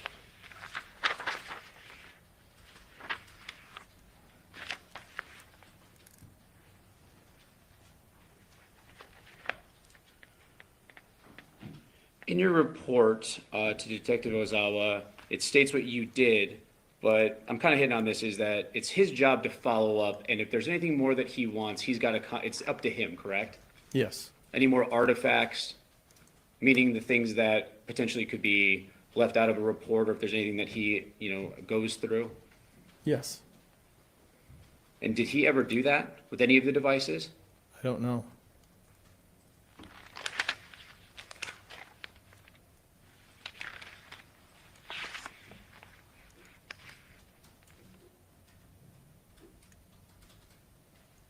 Do you remember going through the HP laptop? Yes. Anything of any evidentiary value on there? No.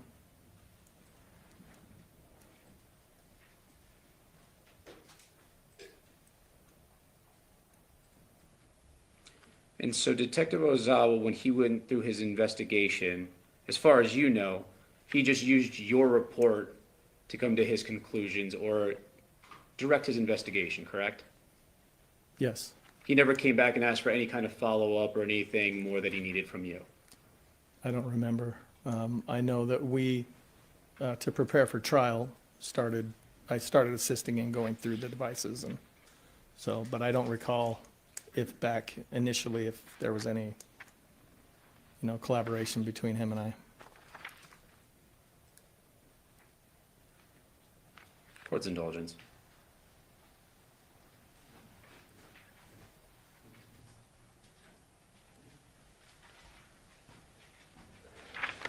No further questions, Your Honor. Pass it.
Sir, does the system collect deleted messages?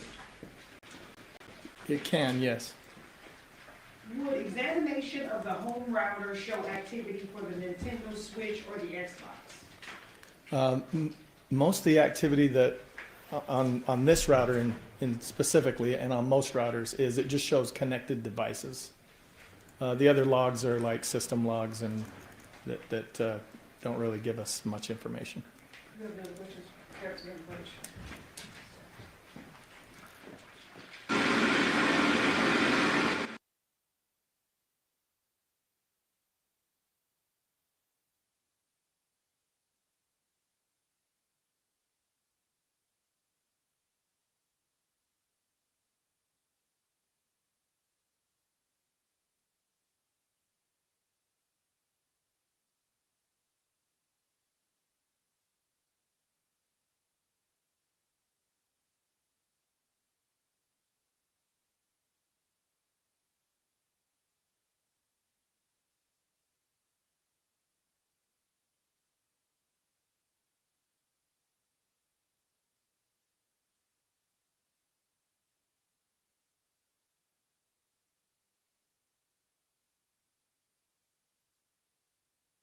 Ladies and gentlemen, do you have any further questions for this witness? Okay, seeing no response, so you are excused. Thank you very much for your testimony here today. Thank you. Can counsel approach?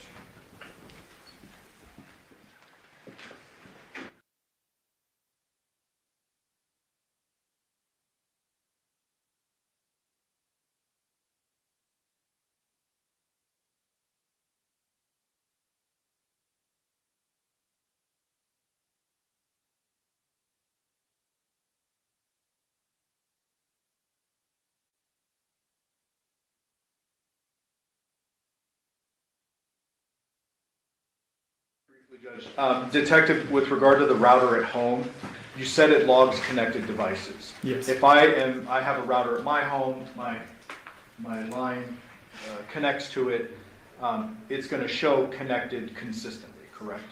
Yes. If my device is at home. Yes. So there's not really much information you can glean from the router. Correct. Thank you. Any follow-up, Mr. Herbert, based on the jury question? Yes, just briefly. Do you remember where the router was that you interrogated? What address it was? I don't remember it was on Pauladura. Did you conduct a router search at Porcupine? I never went to that residence. No further questions. Any follow-up, Steve? No, thank you. Do ladies and gentlemen, do you have any further questions for this witness? Okay, seeing no response, sir, you are excused this time. Thank you very much for your testimony here today. Thank you. Can I take? Yes. Your Honor, just real quick, may I admit this? Yes, Mr. Giordano, you can go ahead and go outside. Yes, that's it.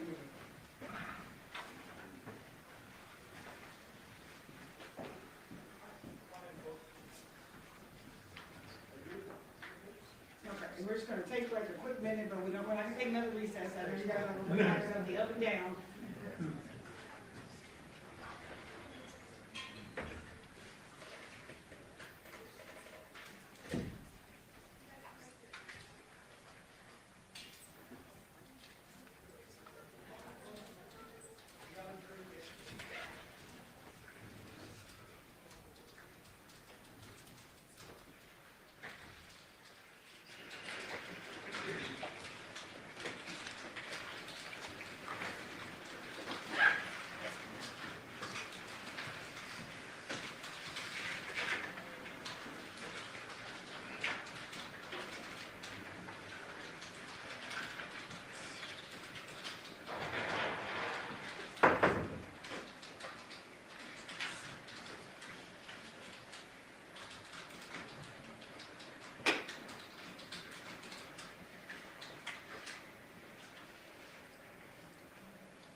Statement or understanding.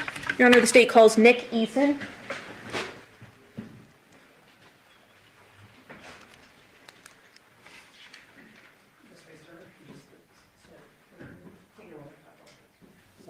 Raise your right hand, of course, that's what You solemnly swear or affirm the testimony you're about to give this action shall be the truth, the whole truth, and nothing but the truth, so help you God? Yes, sir. Yes. And sir, can you please state your full name and spell it for the record? Sure. My full name is Nicholas Anthony Eason. First name Nicholas. Anthony Anthony. Last name Eason Eason. Who do you work for, sir? I work for Clark County Family Services. What is your position there? I'm a family services supervisor. Turning your attention to October 16th of 2022, did you come into contact with a family, that being Devyn Michaels and Johnathan Willette's family? Yes. And you became the primary on that case, correct? Yes. You made contact with Devyn Michaels during that case, correct? Yes. You met with the two daughters of those two individuals, correct? Yes. You met with Johnathan Willette multiple times, correct? Yes. And he was a pleasant person, correct? Yes. He was very polite. Yes. He seemed very appreciative of your work. Yes. Seemed very organic, your conversations with him. Yes. Not hateful toward Devyn in any way. No. And there were just relationship things between them that just didn't work, correct? To my understanding, yes. Now, as far as meeting with Devyn Michaels, what were briefly your observations of her when you met with her? So when I met with Devyn, she presented as what I would describe as bizarre. Her affect and presentation to questions were inappropriate given the nature of the questions. She shared with you that she had been married to Johnathan in 2012, correct? Yes. That they were married for 6 years, Yes. and that they had broken up 4 days after having Tamaya, one of their daughters. Yes. And that the two of them had an agreement to have another child, even though they weren't together, correct? Yes. And her and Johnathan, she explained they were not a real married couple, correct? Yes.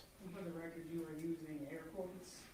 That is correct, Your Honor. Lived in different rooms, Yes. and they were ultimately separated in 2018, that being Johnathan and Devyn, correct? Yes. And this is everything she told you. Yes. And I think you briefly mentioned this, but she presented with an affect that was not consistent with the situation, correct? Yes. And there was a contentious custody agreement between Devyn Michaels and Johnathan Willette, correct? Yes.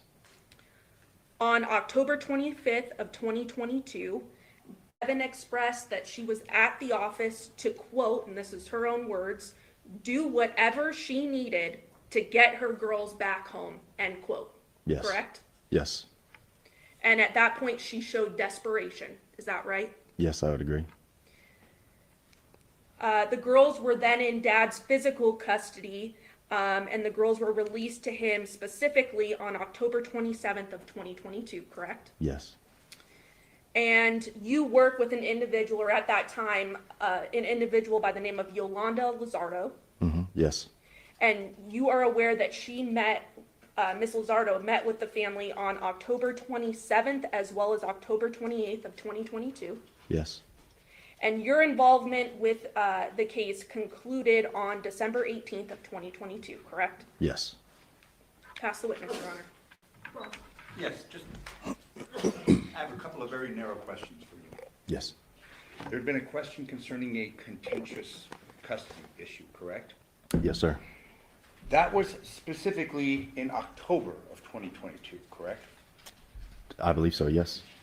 So you were not involved following that concerning a reunification of the parties, were you? I was not. Thank you. No further questions. Any follow-up statement? No, Your Honor. Do ladies and gentlemen of the jury have any questions for this witness? Okay, seeing no response, sir, you are excused. Thank you very much for your testimony. Thank you, Your Honor. State's next witness is Yolanda Lizardo.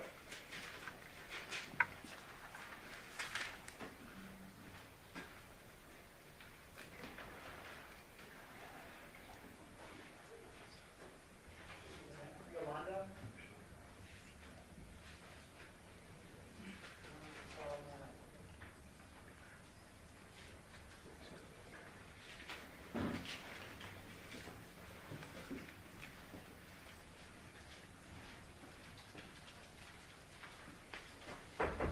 You can step on up and then stand in the person of swearing.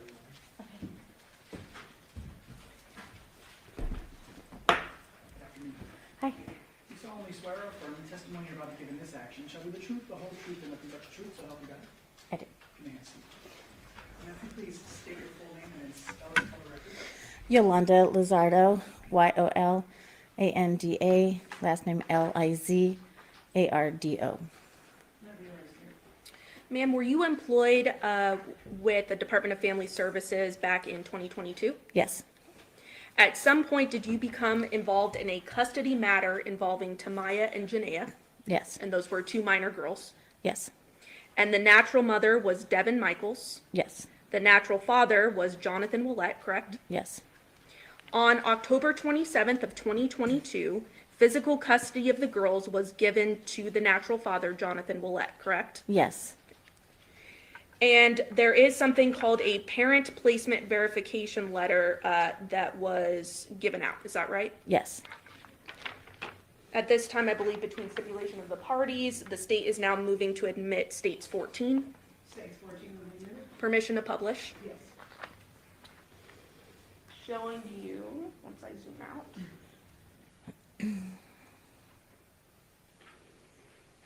States 14 there, is that parent placement verification letter we just spoke about? Yes. And the two minor children's names are there, Tamaya Baker and Janaea Willette, correct? Yes.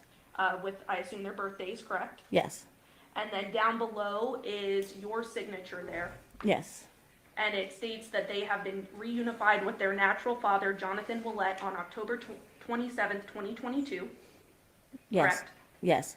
And that he resided at 2698 Paladura Drive in Henderson, Nevada, 89074. Correct. And that's your signature at the bottom. Yes, it is. And you dated this October 27th of 2022, correct? Yes. Now, this was a contentious agreement between the mother and the father, correct? Yes. The mother, Devyn, was not happy about it. Is that correct? Yes. The father, Johnathan, was happy about getting the girls, correct? Yes. Devyn was not involved in the custody agreement, correct? Yes. And you yourself met with Dad, Johnathan Willette, multiple times. Yes. You were actually the individual that gave the two minor girls to the father, Johnathan, correct? Yes. And you conducted follow-up at the father's home with the girls. Yes. The girls appeared happy with Dad during those follow-ups. Yes. They were well taken care of. Yes. All their needs were met. Yes. Once they were placed with their father, Johnathan, you had no further involvement. Is that correct? Yes. Pass the witness. Cross. Your involvement was just primarily limited to October of 2022, correct? Yes. Nothing following that? No. No further questions? Can you follow up, sir? No, Your Honor. Do the ladies and gentlemen of the jury have any questions for this witness? Okay, seeing no response, Hi. maybe you are excused. Thank you very Thank much. you. for being here today. State your name, call your next witness. State's next witness is Elizabeth Lemons Woods.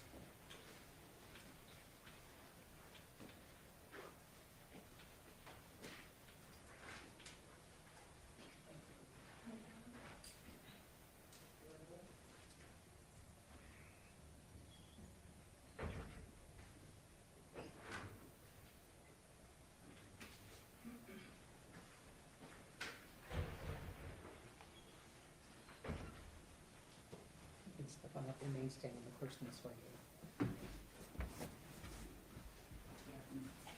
You solemnly swear or affirm the testimony you're about to give in this action shall be the truth, the whole truth, and nothing but the truth, so help you God? Yes, I do. Yes.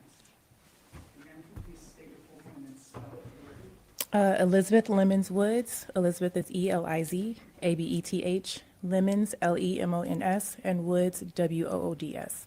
Good afternoon, ma'am. Good afternoon. How are you employed? With the Department of Family Services? And you were employed in that capacity in 2023 as well, correct? Yes. Turning your attention then to August of 2023, did you become involved in a custody matter involving the two minor girls, Tamaya and Janaea, correct? Yes. And the natural mother was Devyn Michaels, correct? Yes. The natural father was Johnathan Willette, correct? Yes. You received information that the primary custody holder of the girls, the two daughters, was the father who was deceased, correct? Yes. And the mother had been arrested, correct? Yes. You were tasked with finding out where the two girls were and where they would be placed, correct? Yes. Now turning your attention to August 16th, 2023, you went to the mother's home, Devyn Michaels, at Porcupine Rim address and removed the girls, correct? Yes. Then the next day on August 17th, 2023, you actually met with the mother, Devyn, who was at the Henderson Detention Center, correct? Yes. And the purpose of that conversation with Devyn was to notify Devyn that the girls had been removed, correct? Yes. You weren't expecting to really have a conversation beyond that, correct? No, I wasn't. Give yourself a promotion with Kennesaw State University's Executive MBA program. Step into a world where experience drives innovation. Master AI learning, leadership, digital transformation, and more. Most graduates propel their career to the next level with a promotion and increased salary. No tests, just real-world assessments. Focus on what truly matters in your work. Immerse yourself in practical, impactful learning. Start your career transformation now. The holidays are just around the corner, and at Eddie Bauer, we're here for every adventurer on your list. Whether racing downhill or something more chill, gifts for the outdoors and the outdoorsy, Eddie Bauer. Her relationship with Johnathan was transactional, correct? Yes. And then elaborated that she would have sex with him and he would pay bills, correct? Yes. Devyn went on to explain to you that she was rubbing Jonathan's back and then cut herself off in the conversation, correct? That's correct. So the conversation stopped. Yes. But then, okay. I want to touch on just briefly, what were her emotions like throughout the discussion that you had with her? Was she having physical emotion? Did it seem forced? Anything of that nature? From what I can recall, not much emotion at all. She didn't cry at all? I think she initially tried to, but I don't remember her actually crying. But she initially tried to? Yes. Pass the witness. Carl? You didn't know Devyn Michaels, did you? No. Never met with her before, correct? No. You meet her and she's been arrested, correct? Yes. People react to traumatic circumstances in different ways, don't they? That's fair to say, yes.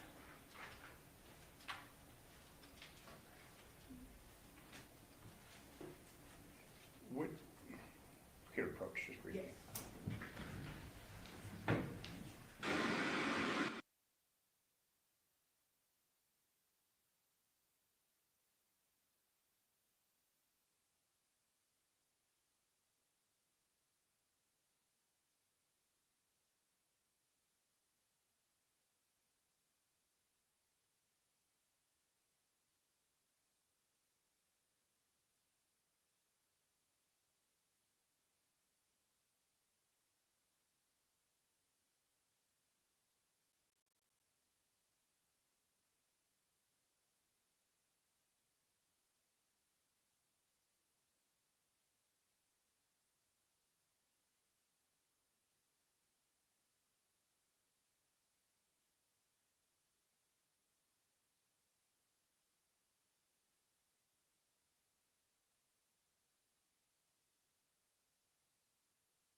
Question, ma'am, this conversation that you had, it was not recorded, was it? That I'm not sure of. Okay, you weren't recording it, you weren't collecting evidence, anything of that nature, correct? I was not recording it, but I was getting information for my investigation. Okay, and that involved the custody of the children, correct? The Correct. placement of the children. Correct. Thank you, I have no further questions. Any problems, Dave? No, not at this time. Ladies and gentlemen, do you have any questions for this witness? Okay, seeing no response, ma'am, you're excused. Thank you very much for your testimony here today. State, you may call your next witness. Douglas Lino.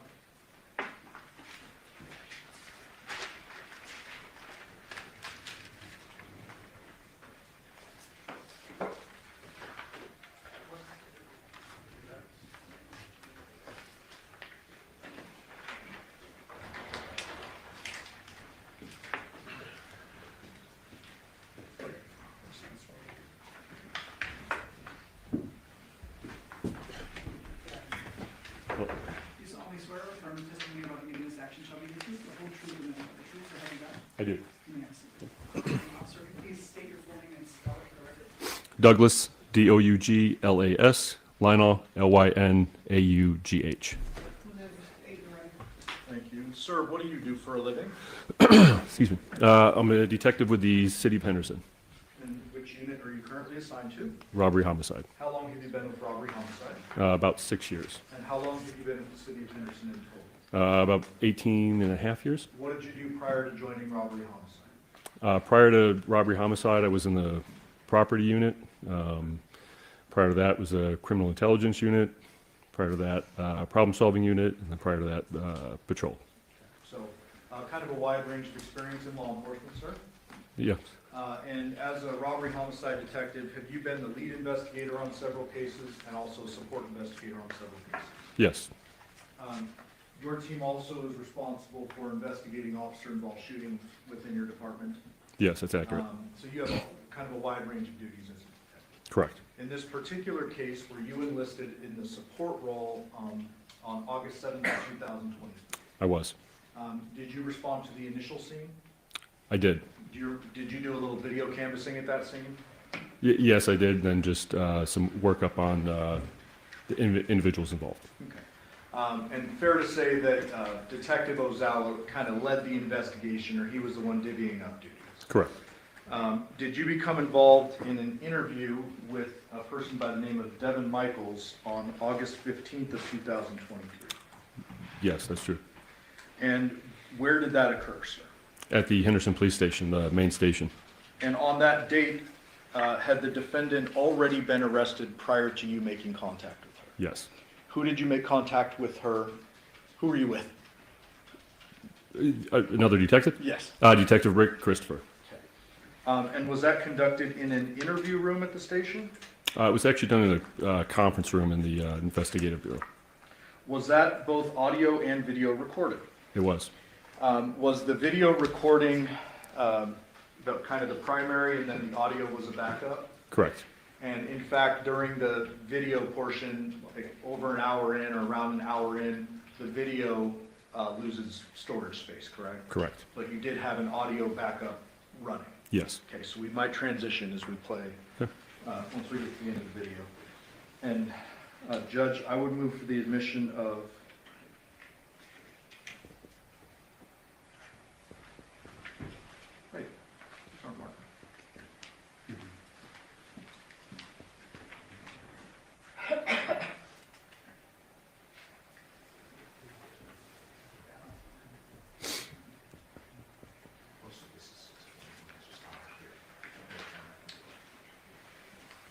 Sorry, it's on the envelope. I move for the admission of 621 and 621A. Any objection to 621 and 621A? Outside of what's on the address, no, Your Honor. Okay, those will be admitted.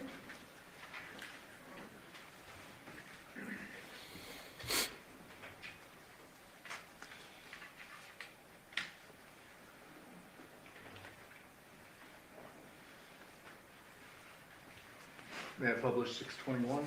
Yes.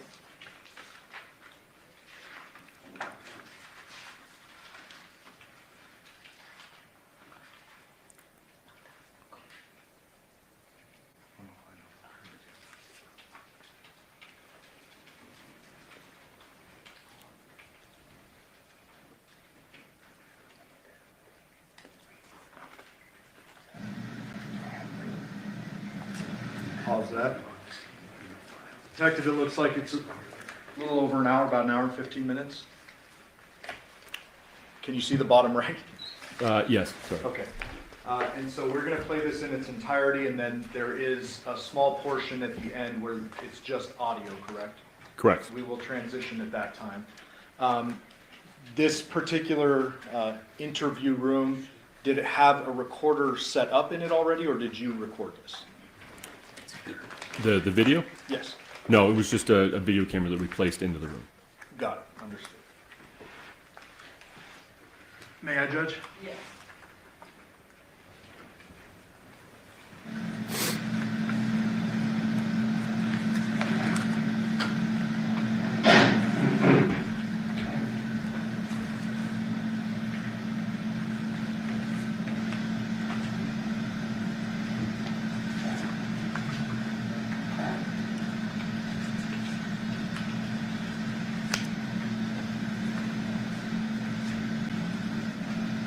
Just going to skip ahead a little bit.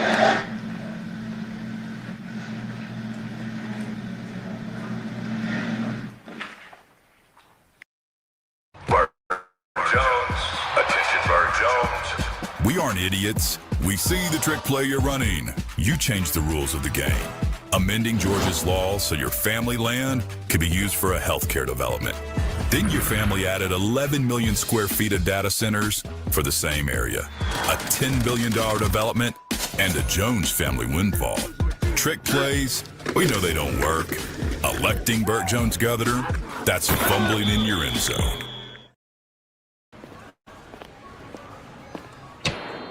When you walk into a Burlington, you're walking into low prices and amazing gifts. That's main character energy. Because at Burlington, the deals aren't the only thing bringing joy. Seriously, with these savings, why shop anywhere else this holiday? Burlington deals brands wow.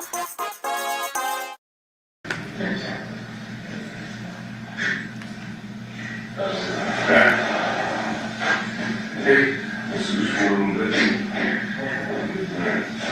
Ready for the other day? Was that your search on this? Just get a minute, so first comes back and we'll talk, okay? Need water or anything? No? I'm all good.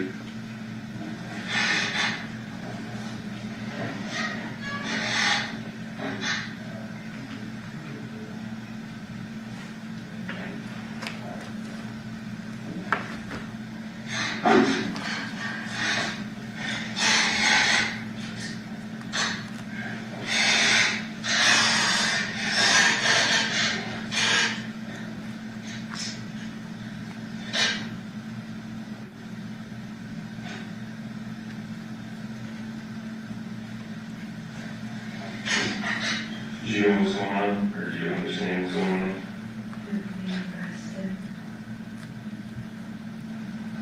But you understand severity and what's actually occurring. Because I said I didn't murder Sean. I didn't say that. Okay, we'll just.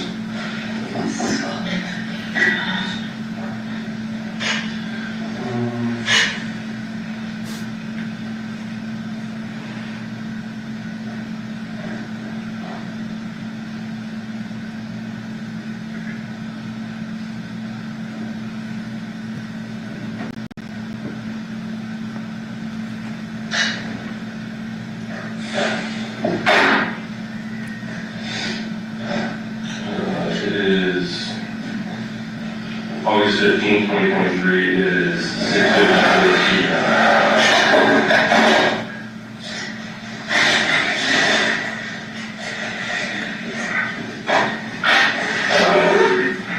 We got calls before, obviously you don't plan to talk about any everyone else, so and Christopher.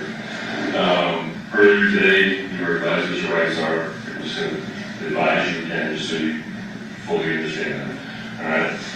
You do have the right to remain silent. If you give up that right, anything you say can will be used against you in court of law.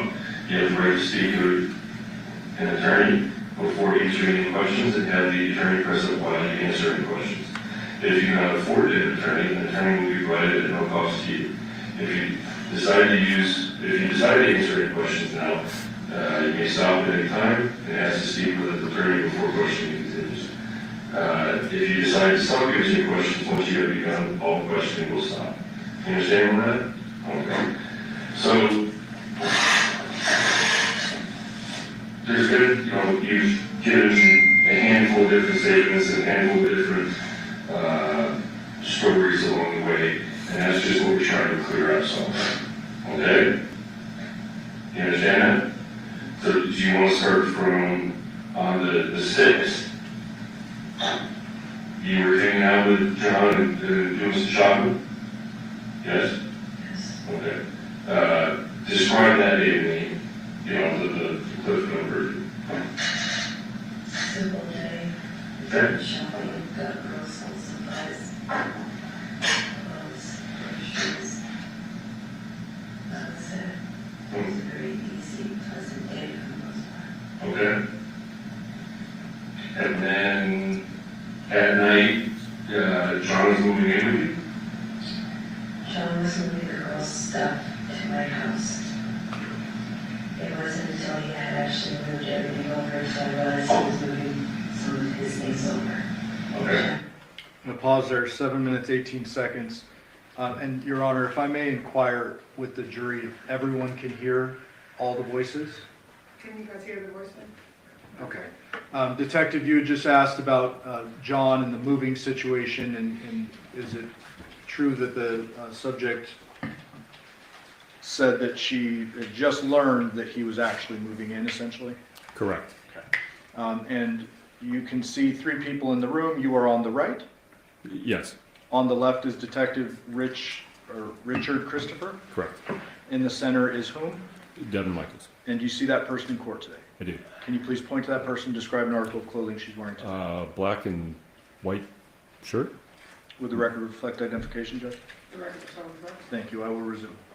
Had been telling me he was going to move, but that happened months of going back and forth that he hadn't actually moved in her, so I didn't put any stock into it. So when he moved some of his things over, that's when I realized he was actually moving his things. Yes, I remember talking to John about it. Yes, I remember talking to other people about it. But until that moment, it really wasn't something that was going to take place. Because at one point, a few times, he said he wasn't going to move.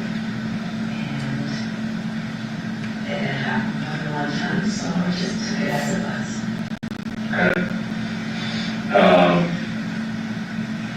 So you said earlier that you're shopping. You invited him over to drop off a last load for the night? Yes. Okay. He assisted in his trucker. Okay. And you rode with him? We rode with him all. Okay. He wanted to take his truck because the trailer has his information on it and he said it's free advertising. Okay, was the trailer loaded as well, or just the truck? And at that time, the trailer was loaded later on that evening by John and John alone. Okay. And did that make his way over to your house? Yes. And that's when I found out what he had actually loaded up. It was supposed to have been the girls' things, a bunk bed, dressers, some clothes, and it turned out to be a lot more than that. Okay. How do you feel? Jimmy was all right. There was more tools and DVDs than anything. So it really wasn't too much to feel bad about. It was just a bunch of extra crap that I had to. Were you shocked or surprised that he was actually moving? Yeah. Okay. Was it somewhat confrontational or anything like that? Because now he's moving stuff that you didn't expect? No, because like I said, it's tools, DVDs, and he brought his guns over. Okay. That was for the most part. So after he unloads, what happens? The both of you? Okay. About what time was that? About 9? Okay, and then now you're going back to his house? Are the girls with you or are they at home? Okay. And what happens then?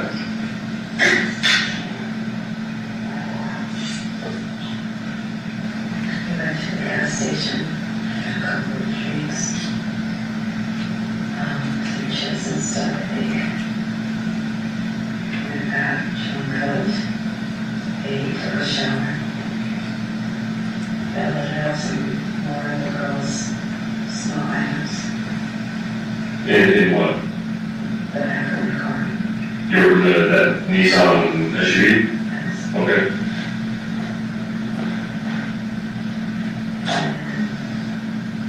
I was saying, smoked, drank some more.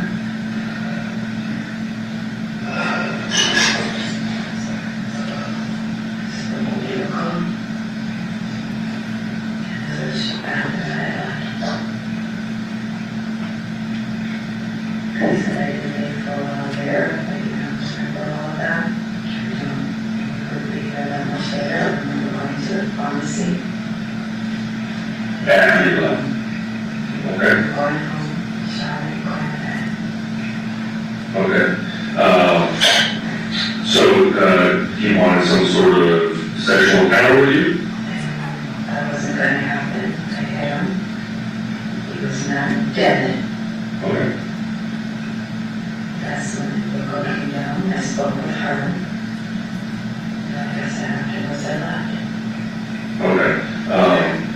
Have you recently had a sexual intimate relationship with him? Recently? Well, in the past like month, obviously he's moving back in, you were speaking. Have He's you? asked me for sexual favors, yes, but no, we have not had intercourse, no. Okay.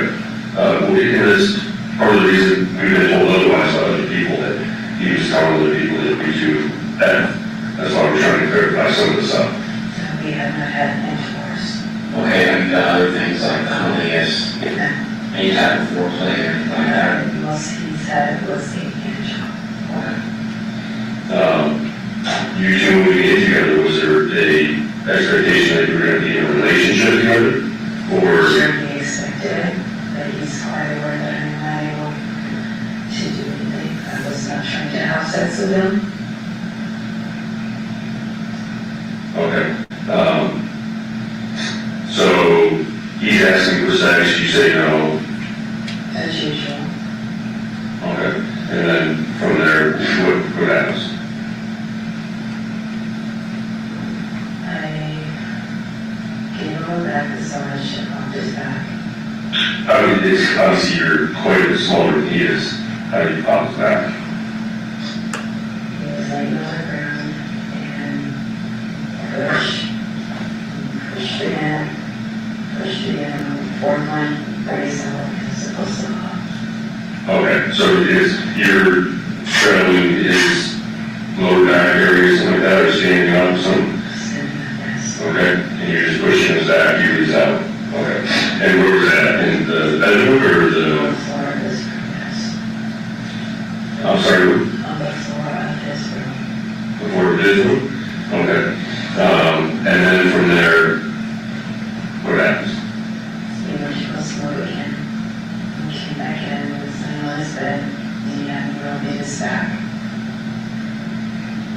That's when I was rubbing his back. And that's when the vehicle was coming down the stairs. So you're rubbing his back, are you using anything, like? How was he positioned on the bed when you were rubbing back? Laying down on the bed. But how, like, is he up next to the headboard? Is he laying long ways? Is he laying opposite of the headboard? He's laying more towards the bottom of the bed. Okay, so let's nice. Have you on the bed and show us how you see figure how he's laying on the bed. So that where's the head of the bed? Yeah. Okay, so I'm just gonna, for you, I'm just gonna say, that's the bed, and this is the headboard, okay? So obviously, for headboard purposes, these would be pillows, this is where somebody would lay your head. So you draw a line across. Now, when the words in your mouth, so I want you to correct me if I say something that's wrong. He's lying across the bed, is that right? Okay. Now, which side would be his head? This side, so closest to the edge of the bed, or your left, laying on it, the right side. There's like a wall and like a makeshift closet on this side, right? So I'm just going to circle for it. Is that right? So he was lying this way. Where exactly were you while you were getting hit the back? This side. So you were on the bed? Yes. Between the headboard and him? Yes. So I'm going to draw an X for you. Does that sound about fair? Yes. Were you on top of him, not sitting on his butt, or? Pausing at 16:01. Approach. Showing you space 12, sir. You recognize that? I do. What does that appear to be? The hand-drawn photo that was just depicted right there. I move for admission of that. Any objection to that? No objection. That would be an opinion.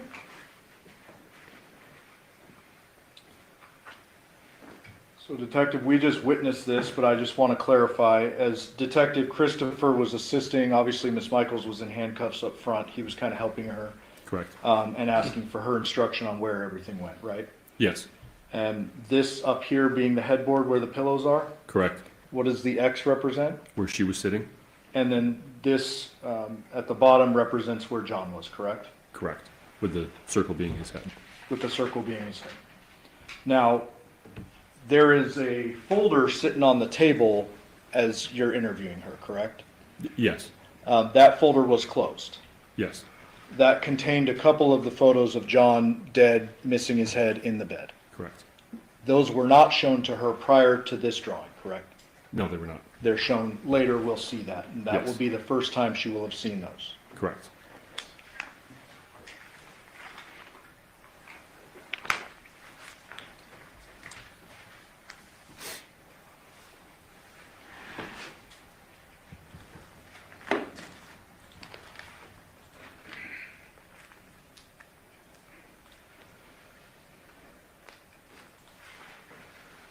Resuming.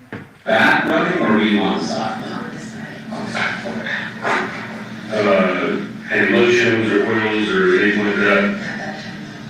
Okay, and, I mean, just for this instance, did you introduce lotions or oils or anything like that later on? Okay, so just, when we talk about this incident here, not the past or anything else like that, okay? So, this is going on, now what happens? He was rubbing on me, and like I said, Michael's coming down the stairs. So, in the house, there's stairs to go to the second floor, and there's like the, we'll say, kitchen bang. Okay, so downstairs into the, we'll call it makeshift John's bedroom, not those couple little stairs there, but the stairs from upstairs down. Okay. And how do you know this? You hear when somebody walks up and down the stairs? Okay. How do you know it's her, not the stepfather? I mean, he's just usually inactive and Florida, so we should call it, so I just, Okay, and just to clarify, what was he there? let's, Okay. Have you ever lived in this house? no, that I Okay.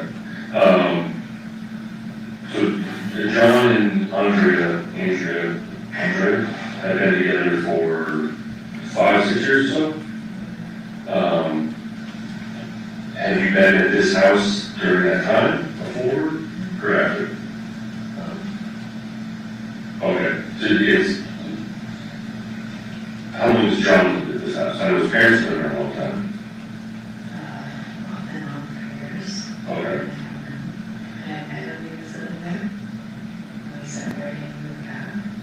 Okay, all right. So you're giving the massage, he's face down. You said he's rubbing on you? Okay. How's he doing that? Like, was it? Did he say anything to you? No, just say it feels good and he's happy. Are you replying to any of that? Are you saying anything to him? No, I'm just kind of rubbing his back. Okay. I don't talk so much. Does he, what does he wear at that time? Yeah, his boxer shorts on at that time. What color were his boxer shorts? Either black or darker color. Darker color. Okay, so nothing else, it's just boxers. Okay. What's on the bed? Comforters or anything like that, you know? Like his, do you know what the blankets look like? White blankets? Okay. Is his head resting on the bed, or is it off the bed? It's on the bed, okay. So it's, obviously if he's talking and stuff like that, his face is in the bed, is that what he feels one way or another? Okay. He's rubbing on you, or is this making you upset or uncomfortable or something? Visually to bother me. Okay. What bothers you about it? That he's still pursuing sex, you know, like, he kisses me, I turn away, and like that, he's still trying to do something. Well, you're still giving him back, correct? Because I know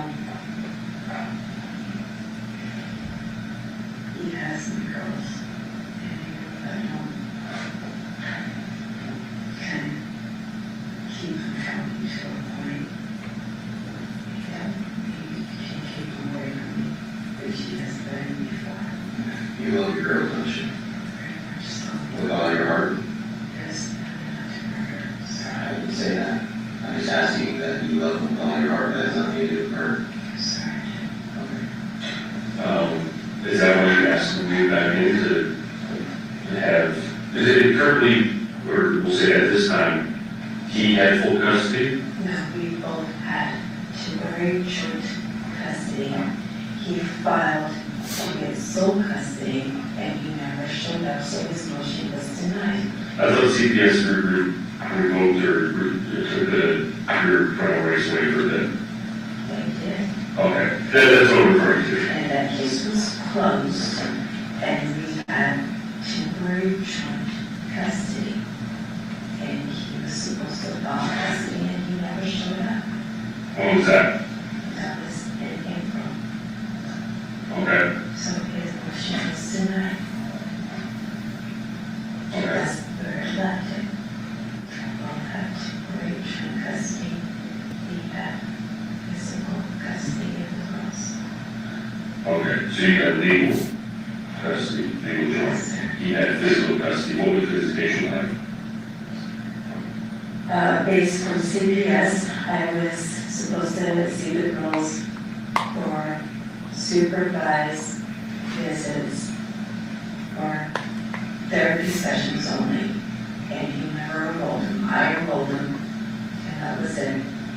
And he said he didn't want to go to the courts anymore. We were going to be one happy family, and we were actually working towards it.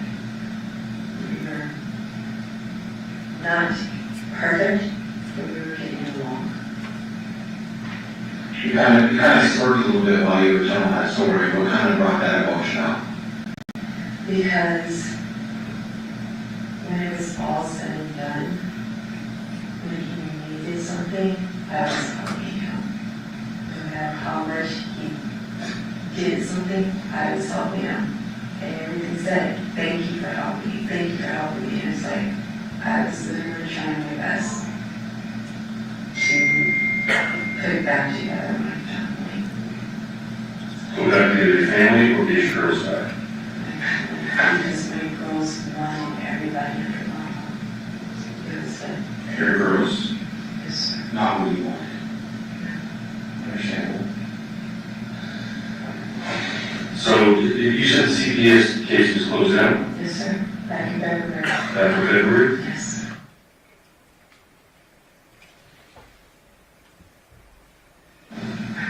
Okay.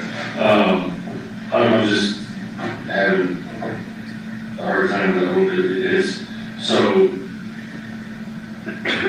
didn't want to be with John, but you wanted the family capacity, you need your girls back. I didn't want to be in a physical, sexual relationship with John. Me hanging out with John was fine. We got along well enough for that. Like, we went on picnics together, we did all of the shopping together, we watched movies together. We got along just fine for that.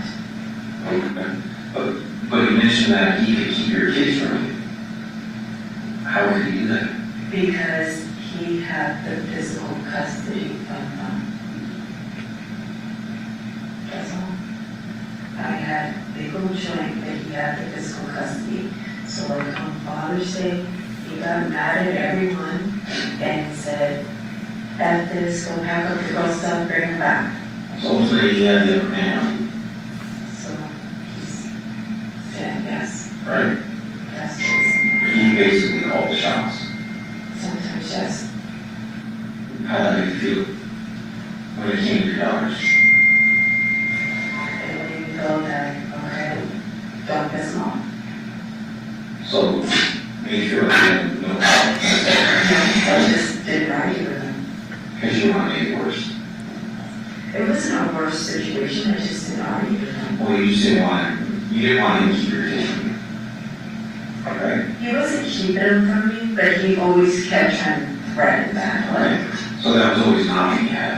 he would threaten it, yeah, but it seemed like he wanted me to keep the girls because it made it easier for him to work. 'Cause I had him so he could work. Okay, so you discussed with, we'll call him Devyn, because of your current husband, he was moving out, or what was the, When we first talked about it, he made it clear he didn't want to be the same brother with John. okay, Because nothing came to be, it wasn't really a conversation we had more than once. Like I said, John didn't actually take any actions towards it. So, yeah, if John was going to move in, if you definitely said he would move out. But John hadn't not moved in, so it wasn't our conversation. I am not trying to make myself out to be anything other than what I am. Yes, I hate John. let's talk about that. He's laying here, got a massage, he's rubbing on you. You said at some point you feel uncomfortable? Yeah, he was starting to get on my nerves because he kept grabbing on me. I've already said no, stop touching me. Okay, then what happens? I hit him, he stopped touching me. What'd you do? Some staff thing that was on the fireplace. Okay, so the fireplace in the same room? Yes. So he's laying on the bed, you get off the bed, walk over to the fireplace. What do you grab? This staff. The lamp, sorry. I don't know what it's called. Describe it. It looks like a candle holder. A candle holder? I don't know, it was square. It was, I can't remember. Shape. I don't know how to describe it.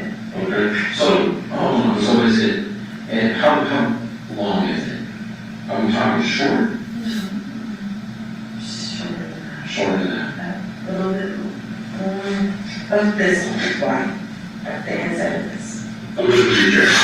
Yeah, the inside. So how thick? Okay. So about that. Yes. And same thickness throughout the length, is that It's correct? hard to just have like a square, like a top and square, things like that. Okay, so the candle holder, something on the ground, the candle sits on? Is that? Something, that's what it was like. Okay.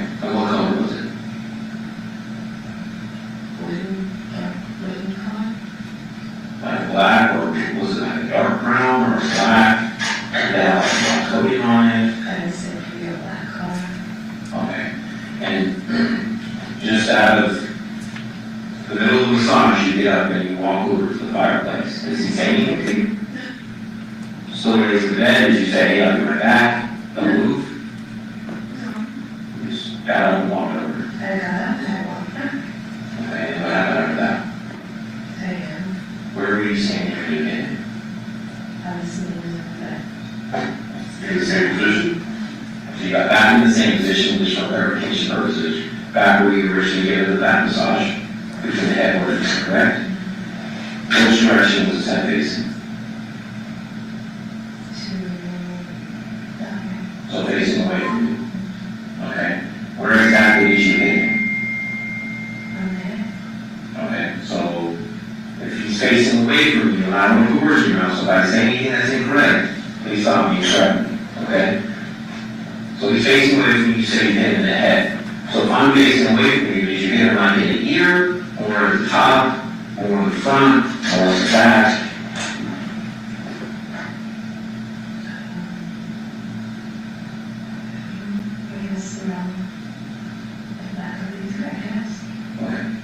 Well, you can't guess, you were there. Right? I'm just not positive for actually somewhere. Okay, so that's fair enough. So there's no nice number. Correct? Is that correct? Yes. Okay. Is there light on by indication? So is there any ambient light whatsoever coming into the room, or is it just pitch dark? It's dark. It's dark. Okay. So how do you know what you grab when you walk over to the fireplace?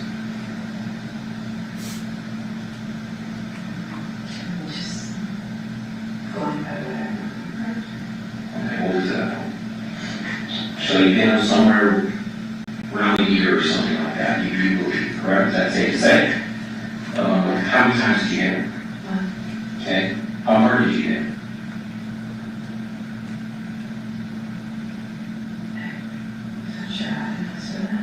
Okay, so as hard as you could, like you use all your hands. One hand, two hands, right hand, left hand. Your right hand. Okay. Did you say anything before you hit him? Stop. Stop. Why did you say stop? Please keep touching. Okay. What does he say? Stop it. Okay, so you hit him, he's still breathing, but he completely stops moving. His hands start moving, yes. Okay. And does he say anything else after that? That's when I heard local and Okay. And what did he say? Or excuse me, what did she say, or what did you say? we were just talking about everything, and she was asking me about, can you help Sean give me some money for the insurance, and he hasn't paid this, and also. Okay, did she want to go talk to him? So how did you get her to go back upstairs? I didn't get her all that, she walked upstairs. Okay, so why did she come downstairs? She went into the kitchen, I didn't tell her to come downstairs, she came downstairs. So why did you go and talk to him? Because they were in the kitchen. So you just figured you see her walk in and just have a conversation with her? I didn't know. Okay, what happened after she went back upstairs?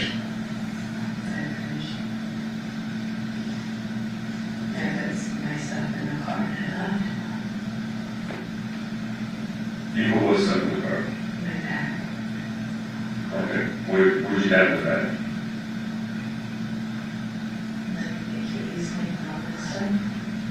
You talking like a purse, or you had like a purse? It's like a backpack, yes. Like a purse. Okay, the line one. Okay. I've seen your house, things are decorated and stuff. I think if you walked over and grabbed a candlestick or something that resembles a candlestick, you would understand what that is. Right? So what did you actually grab? I don't know what it was, that's, I said that's what it seems like, I don't know what you call it, because it wasn't in my house. Okay, so where did you do with it? It was on the bed or on the floor. I don't know, I gotta have that. Okay. You know that, so let's try again. Okay, this shit's about to get real. Okay? I'm gonna explain something to you. There's about 40 years of law enforcement experience in this room right now, and that doesn't include you. Does that make sense? Okay, don't play what's going on, okay? Okay, well, I'm just being direct with you. Alright? We're talking about your father's kid, or the father's, your children, is no longer here. And you were the last person that was with him. You were the last person to use force on him. Does that make sense? So the shit's getting real. I'm not trying to be disrespectful to you, but the games are over. And you should look at that picture, because that's the last position you saw him in. And that's the position we saw him in moving to that house. Does that make sense? So cut the shit, and let's get down to the nitty-gritty, and start answering some questions for us. I would tell us the same bullshit if you felt Detective was out. You have your best year ahead of you right now. You have a big decision to make right now. A huge decision that can ultimately affect your two little girls. The whole time that we've been sitting here having this conversation with you, you have this defeated look. This can go one or two ways. When we write this report, we're going to say that it was non-reversible, not even emotional. Sir, You don't have to call me sir, all right? We're beyond that, all right? I don't know your name. It's Rick Christopher, okay? My apologies, because I assumed that he introduced myself even though I wasn't in the room, all right? So as we move forward, my question to you before we even get into details is if there's no light in that room, you described something to me that you picked up. So there's only that was one thing. When you left, you took it with you, or you hid it, you saw it in light. So somehow there came light, and you saw the object. Because we know it was not on the bed, and we know it was not on the floor. So that's the stuff that I'm talking about. Does that make sense?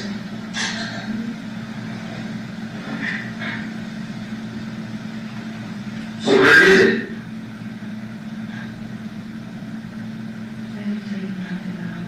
Okay, so where is it? Where did you put it? Where did you put it?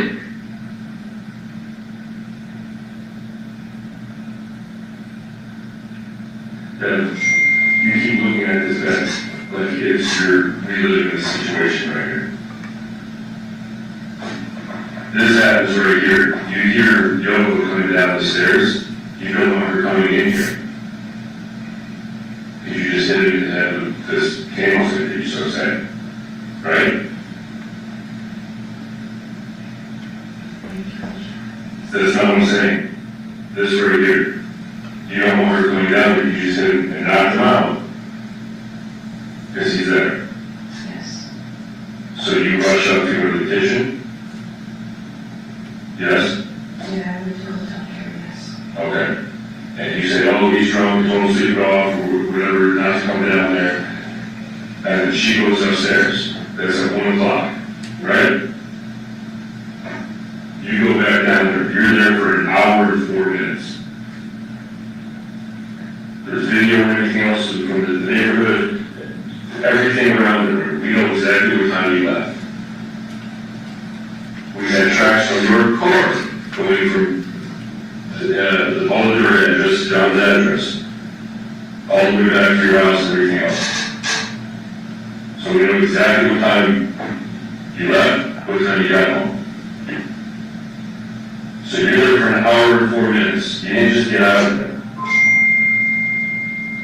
They talked about the cleaning supplies, the ammonia and stuff like that, that you said that you saw him, like, oh yeah, I just saw him.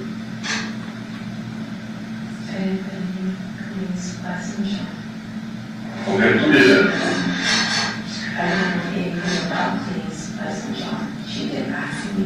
I didn't know anything about that. And I just said that before. Okay, so you saw the cleaning supplies? Yes, there were some on the floor by the bathroom and the laundry room area, yes. Okay, so John's right here. You hit him. He lays there. You go out. Now we have an hour where you just don't remember what happened. What did you go back there and do? She's going to Cleaning up the dishes in his room? That's what I was doing when I gave everything to go, yes. No, after you open. No, I was just cleaning. What were you cleaning? The dishes and everything. Stop. What side are you in? Just clean. What were you cleaning? I was literally just cleaning up the area. When I left, when I hit him, he was breathing. I didn't. How do you know he was breathing? You could tell when a person was breathing. Okay. The chest goes up and down. Okay, you said it was dark. You could still know when someone's breathing. In the dark. It's not pitch dark, but yeah, it's not. So you can't see a area on his head because it's so dark, but you can see his chest moving? You can't see what you grab off the shelf because it's so dark, and you walk over, but then you can see him breathing? Yeah, you could see some person breathing. Your eyes can adjust. Oh, then your eyes should have adjusted before all of this, too. I just don't know the exact spot. Okay. Ask me, I said, I'm not So positive. right hand or left hand you use? Right, sir. Yes, Right. sir. Okay, well, I'm just trying to verify, so I don't think that's wrong. I already said I feel horrible about it, but I didn't marry her. Why did you get it? To the place? Pain on you? She can't leave me alone. And you got up and walked away, why did you get up and walk out? You could have left you on that way, right? Why do you say that? Okay, you got up, walked over there, and walked back, and you never said anything to you, were you attempting to get off the bed, right? It wasn't that bad. What was it like?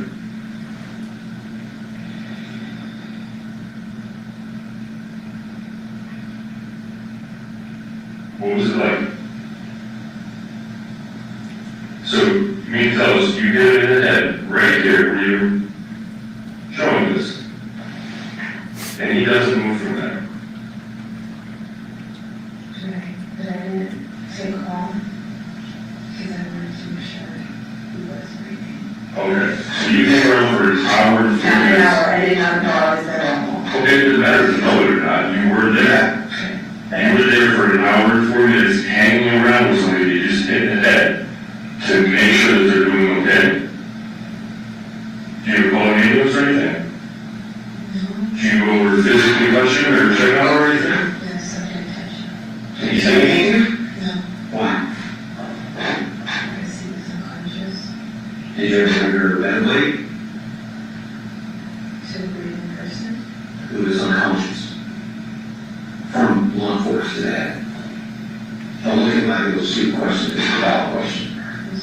Did you roll him from his back to his frontal? How did you check on her? I just felt him and I felt he was breathing. Okay. But when I saw him, he was breathing, so I was like, okay, he's all right. Okay, so you're hanging out in this room for an hour? No, you aren't. Unless you're running around, going back in inside the house or whatever, but that's what you're doing?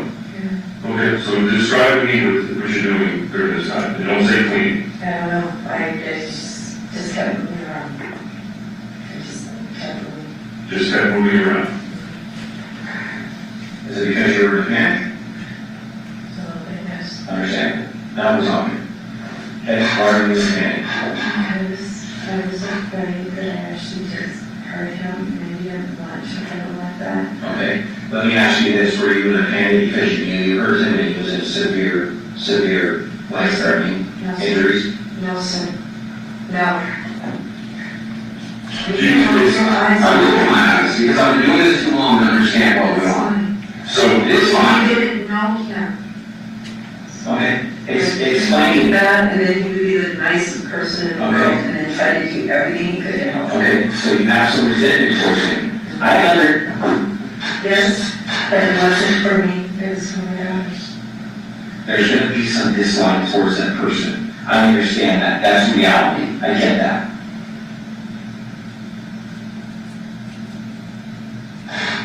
But for you not to go into details on exactly what happened, other than the fact that you gave him, is not going to help you out. I'm telling you that.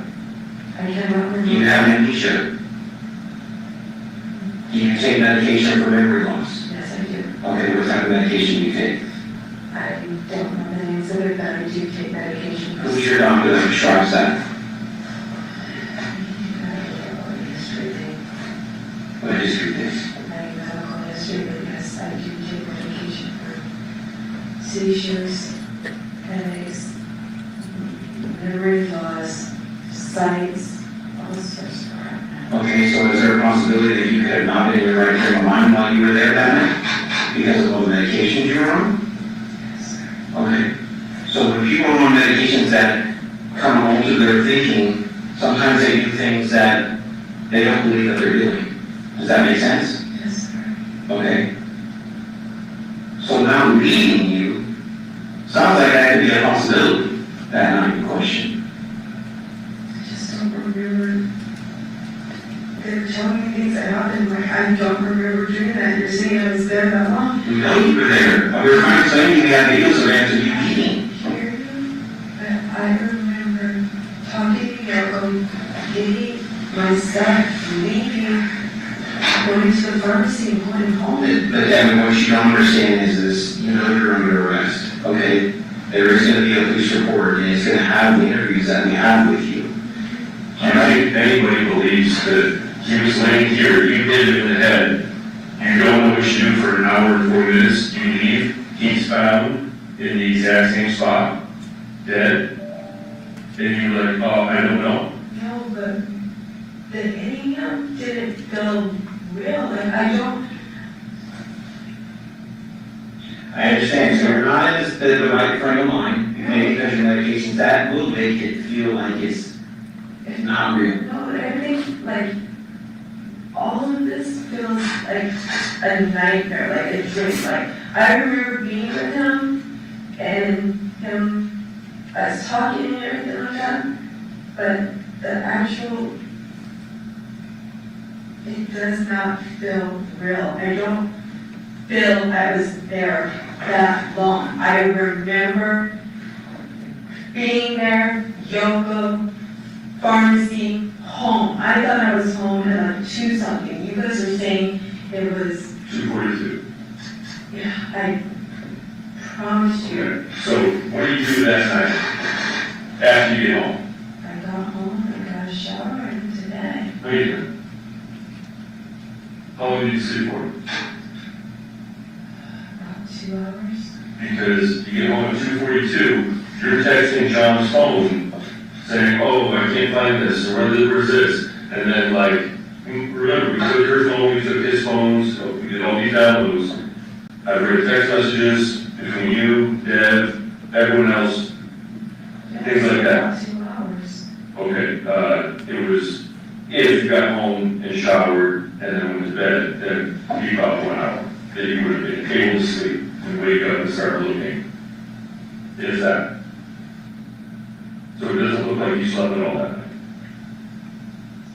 I said about 2 hours, so I'm not severely off, but you guys are telling me I'm there for a long time, and I know for a fact that's not what is. Yes, that is exactly. You can say, I don't think I was there that long, and I don't remember. I don't remember, and in my recollection, it was not like that. I remember talking to Yoko, giving her the keys, picking up my stuff, and walking out the door. I picked up one more thing and left. I do not remember any of this. They told me, they asked me, where's his head? And until then, I didn't know anything about that. They're like, well, didn't Debbie already tell you? No, Debbie already didn't tell me anything about that. Well, did he leave that night? No, I don't remember Debbie or leaving, but I don't remember anything. I just remember going home and everything. I don't remember driving to the damn pharmacy. I just remember being at the pharmacy. Okay, they told you he was decapitated. He had his head cut off. They told us that And they said you did not even blink. It doesn't sound believable. Who does that? I don't know, you tell us. That's it, it's, this whole thing, remember, everything you're saying does not make sense. I was here, I did this. Do you think anybody's gonna believe I hit her in the head and I left? I took his, how did, When did you give it, when did he give you that wallet that you claimed was given to you earlier? He said he would use Social Security cards. And when was that? Around the time he was eating. So at night? Yes. Okay, he has one key to the truck. I didn't know that. Okay, so why would he give you the one key to his truck when he's supposed to be over there in 2 hours? And his wallet? Yeah, because he's supposed to come over with you in order to take the kids to the... In the morning. So how was he supposed to get your house then? I don't think I was supposed to take them.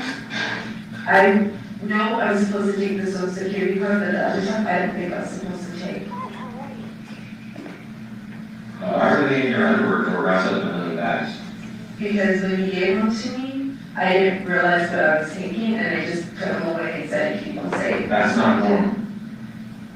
You just said, when he gave them to me, but I don't think I was supposed to take these. No, I said in hindsight. I literally said in hindsight, I don't think I was supposed to take those. The Social Security card he gave me, the other cards he gave me, you could see that on the surveillance camera, he hands me the card, but those ones, I don't think I was supposed to take them out of the house. I think I was just supposed to put them up, and then in the morning, he was supposed to go and get them. That's what I said. In hindsight, I don't think I was supposed to. Well, why did you wrap them on the bags and put them hiding in the pressure cooker? I wrapped them up. I don't think I was supposed to bring those with me. You're not answering my question. Why were they wrapped up in plastic bags and put in your underwear? I wrapped them up right then and there in front of them. Why didn't you just put them on your dresser? One tied, another tied, another tied. It wasn't like one of them tied. It was repeatedly wrapped over and over. This was a thoughtful process. Put it in there, tie it up, put it in another bag, tie it up. Right. Like I 8 said, I times. didn't realize what I had at the time, and he's saying keep them safe, so I'm wrapping everything up and I'm hiding it. For what reason? I don't know. He didn't say anything. He gave me this. He says keep it safe. It was a Social Security card. The Social Security card was in your black backpack. I didn't even get a chance to put that away.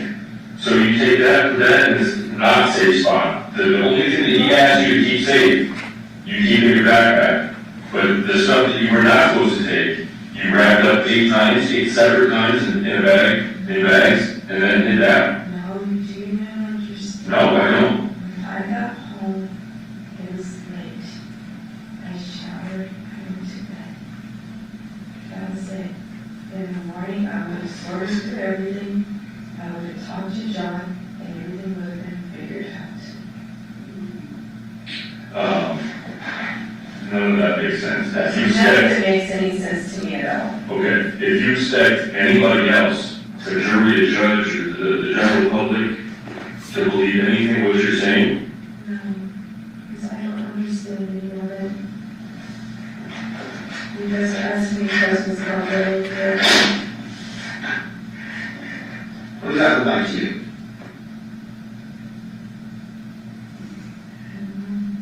You don't know?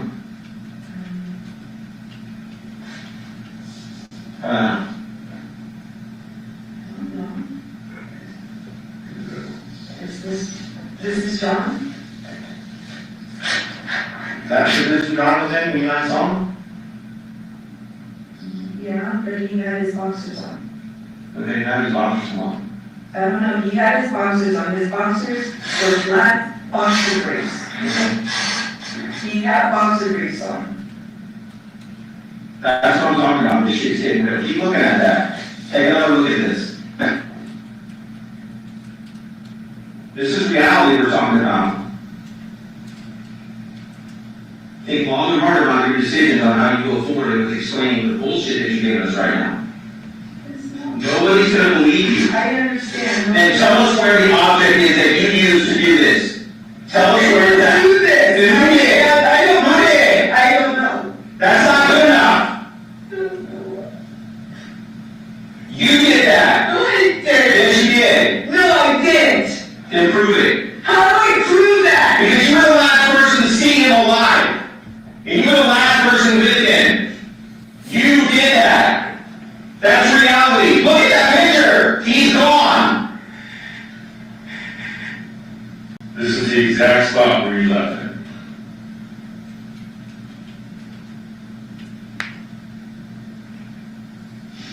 What do you think, people are gonna see this, and what do you think they're gonna think of you?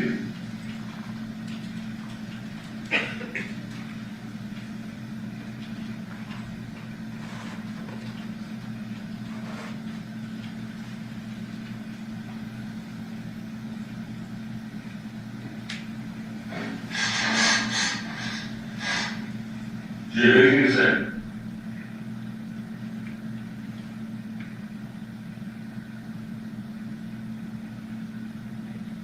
This has got to be eating you up. Holding this in has just got to be fucking eating you alive. You have to be going nuts. For the sake of your daughters, tell us where the weapon is at so we can recover it, and there can be some closure for your two daughters when they grow up for the rest of their lives. You owe it to them. That is their father. You owe it to them.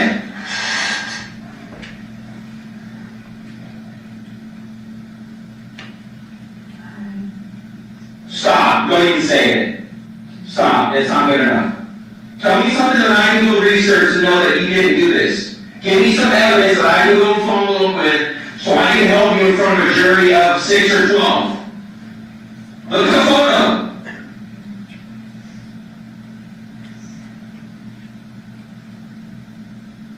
Your children will never see him again. Ever. And that's a choice that you decided for them.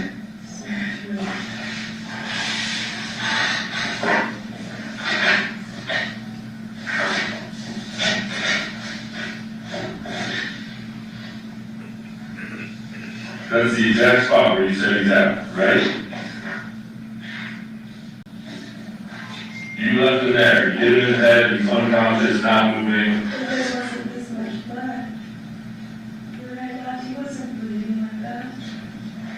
No, this is because it empties out after you cut his head off. I didn't cut his head off. Well, you did. No, I didn't. Okay. Explain how this happened. I don't know. I can't cut a person's head off. But you can hit him with a stick. Is there a chance that that could have been a knife of some sort? Why? How do you know it's dark? Doesn't make sense, does it? There is no doubt in my mind that you did that. You owe it to your girls to have a closure.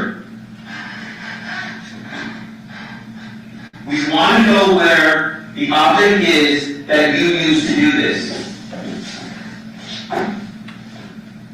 Where is the object? Tell us where the object is at right now so we can start working closure for your daughters.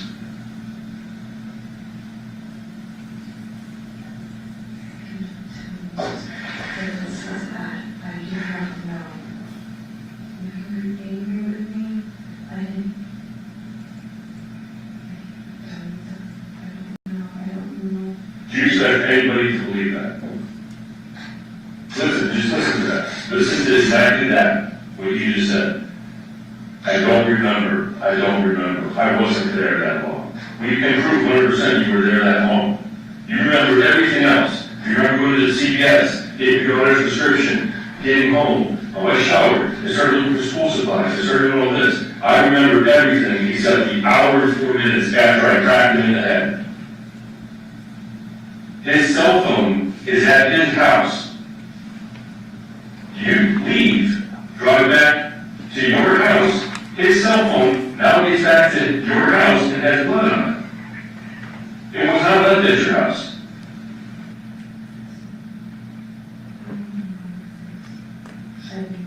Conveniently. No. Yes, conveniently. No. There's no possible chance that you would forget hitting somebody, cutting their head off, going to dispose of this.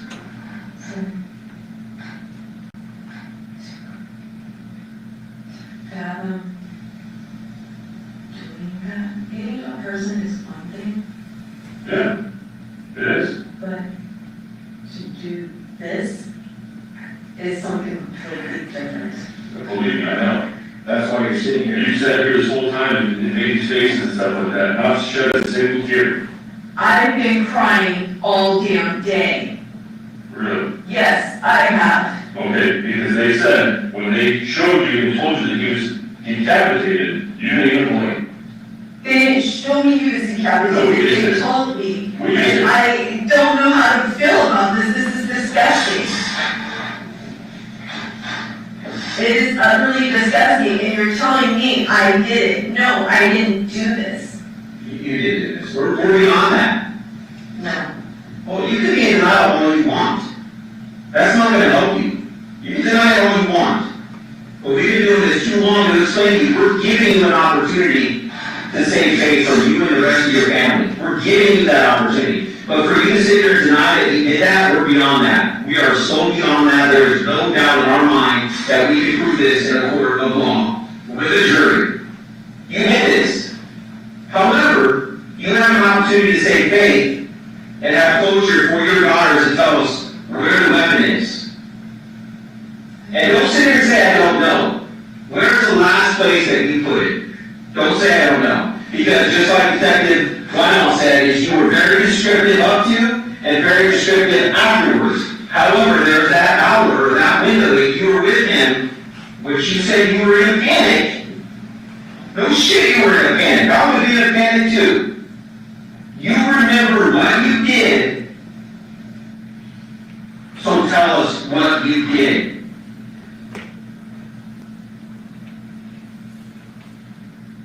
I know it's weighing on you. I can see it all over your face. You're gonna feel better once you get it off your chest. Nobody is here to pass judgment on you. Not a single person.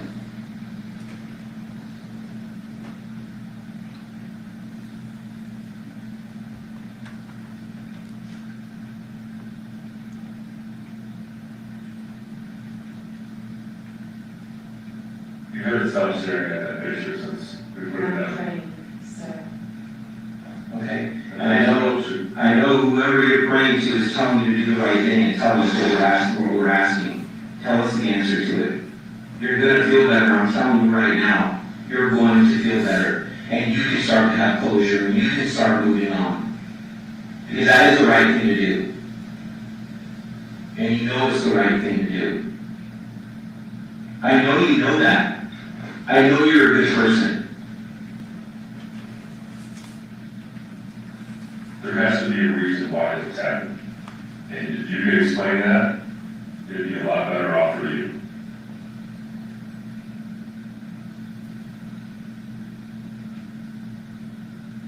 And look at me. I know you're a good person. And listen, look at me. I know we can't change this. I know we can't. Nobody can. But you can do the right thing and close it the right way. You truly can. I know you can. You are a good person. Do the right thing.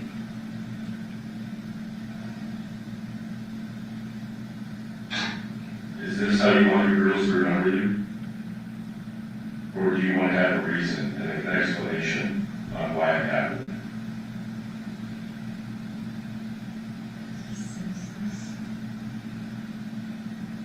So why? Why did it have to happen like this? What led up to this? What caused you to do this?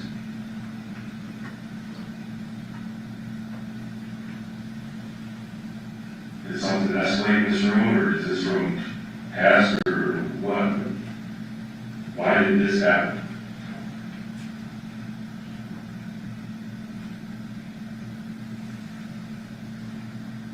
It's okay to cry. It's okay to show emotion. It's gonna be okay. It truly is. It's gonna be okay. Do the right thing. You're a good person. Do the right thing.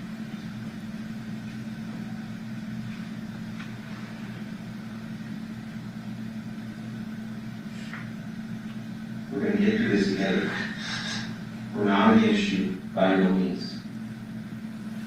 We're going to get through this together, but you have to help us. You have to help us allow you to help you. You're a good person, Devyn. I'm telling you, I know you are. You're not a monster. You're not a bad person. But you need to start doing the right thing right now. This is where you change things and make things right. This had to have a reason. You guys, your girls were not going to do as this. Let's take the reason out of it, okay, for right now, okay? Where is the object? Just tell us where the object is. That's all we're asking. Right now, let's take small steps. Heaven, please. I'm begging you. I'm trying to help you. I'm sincerely trying to help you. Don't go down that road. It's not fair to you or your kids.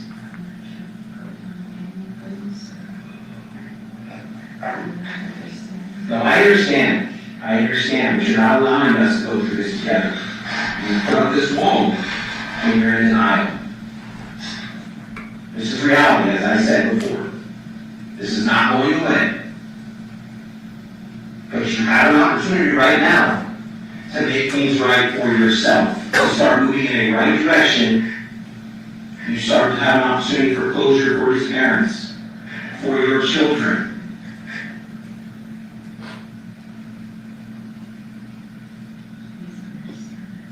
Understand what?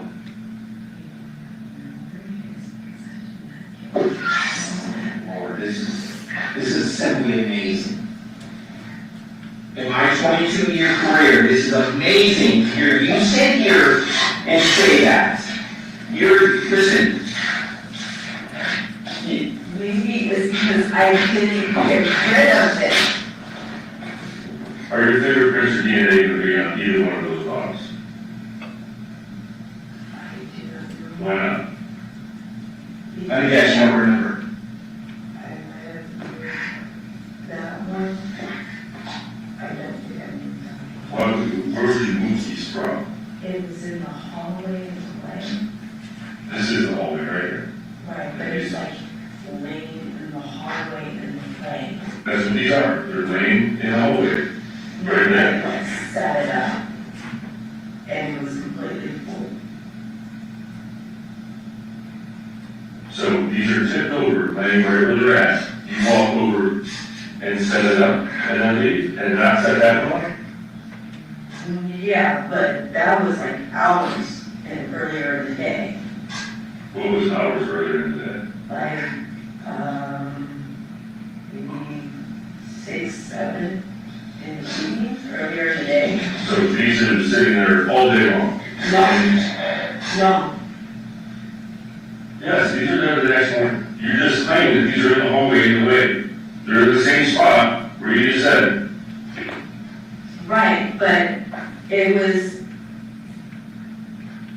not like that. Well, I'm not sure where it is that Okay. So, you got this same bottle over at your house? No, you don't? No. What is this?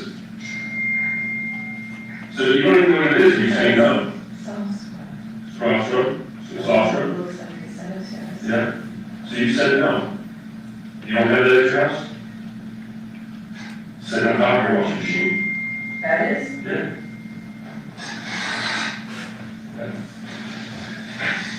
Listen. Wait, That's the long to you because it is, I don't know, it's no, listen, you can sit here and say, you think you're smarter than me. no, I don't think I'm smarter than anybody, but I didn't do this. It's only because I have the same cleaning. No. The cell phone that you take, you have to take the cell phone from his house back to your house after he's dead. There's this blood on it. His wallet, his keys, things that you're not supposed to have wrapped up in a bag, 8 times, shoved in your underwear drawer. You're the last person to see him. You're the last person to physically assault him. Hit him in the head. He's in the exact same spot.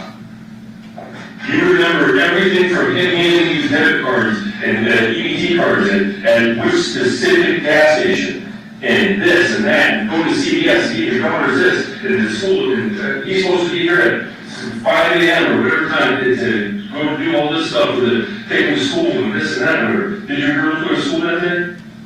I tried, I couldn't get him. Why not? John wasn't there. Because your kids aren't registered for school? Because your kids aren't registered for school? I needed to register. Why does he have to register them? We both have to register them. No. No, both parents don't have to register them. They generally don't go to school to drop the kids off at school on the very first day of school to register them. Yes, John was supposed to. Okay, so all of this stuff. And then you just, the only thing that you don't remember is the time that you were denied you're at the house, where 100% you were there for an hour and 4 minutes running around the room that you can't explain.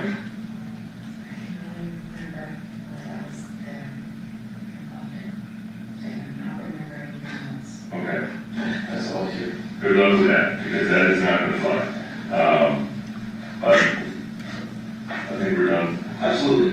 And your girls are definitely irritating because you can't even have the audacity to give them closure. Shame on you.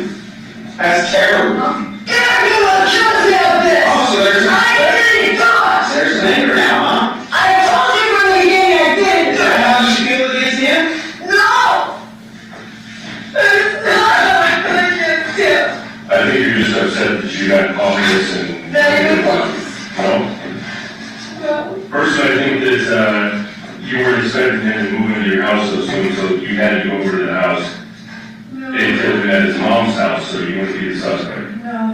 Jonathan talked about moving into my house for months. Yeah, and you were surprised he was actually about proving it. No, because it wasn't falling through. He just moved tools and DVDs and stuff. You guys were You there. said he moved all of his stuff. Tools and DVDs. I didn't say he moved all this stuff. I said he moved a whole bunch of crap. Okay. Do you want to get somebody to transport him? I know. Let me see what she's right here. Okay.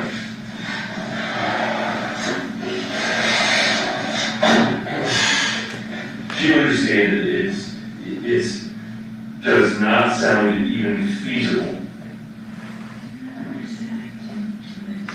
No, just answer my question. You explained everything except an hour and 4 minutes that after you hit it in the head, that you don't remember. Yes, because I had nothing to do with it. That's not answering the question. Yes, I said yes. So if that's not feasible to you, how would it be to a jury or the general I public? didn't say it wasn't feasible to me. I didn't. Oh, it's feasible. You remember everything except the hour and 4 minutes after you hit something in the head. That's what you're saying?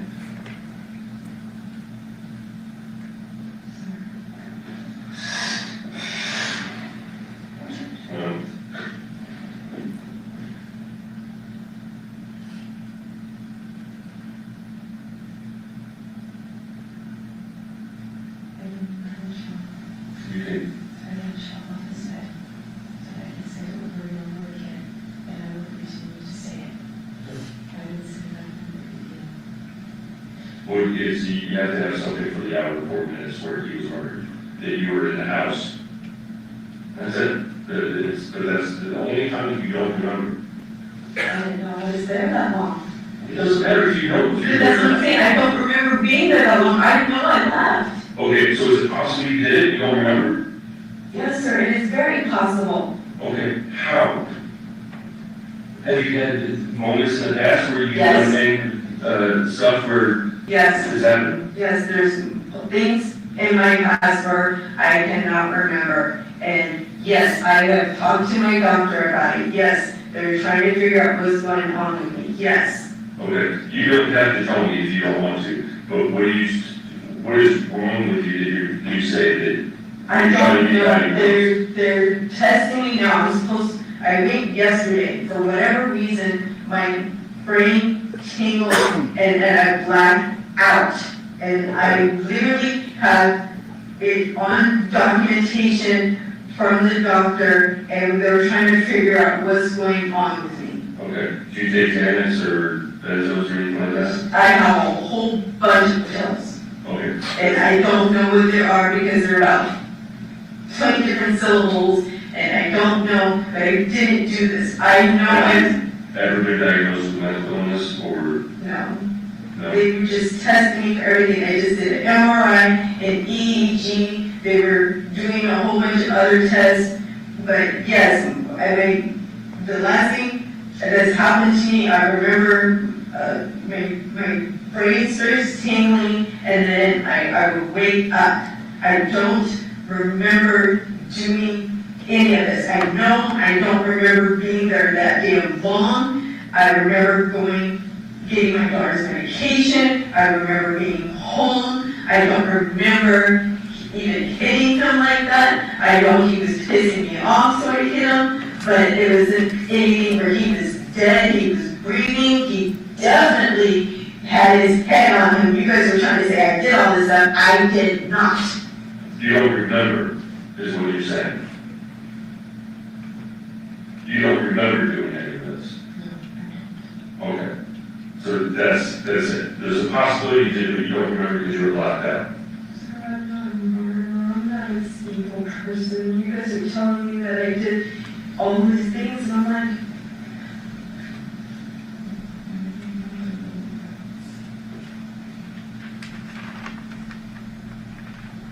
The next day when you woke up, or I don't think that you went to bed based on the activity and everything like that. Because when we print out a phone thing, everything comes out, it's like minute by minute and everything else. Activity, it appears you were pretty active the entire night. The next day, what did you do? Did you go to school first, or you went to the oncology?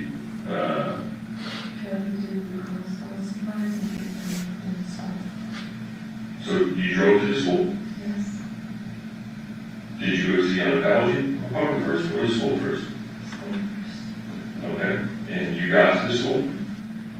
Yes, Who did you talk to at school? the school staff, the grade school. And they said I could register, I had to turn in some paperwork. Okay. So I went to my appointment, asked the agent to call me. And I done there, talked to him. She tried to get paperwork, turned it in.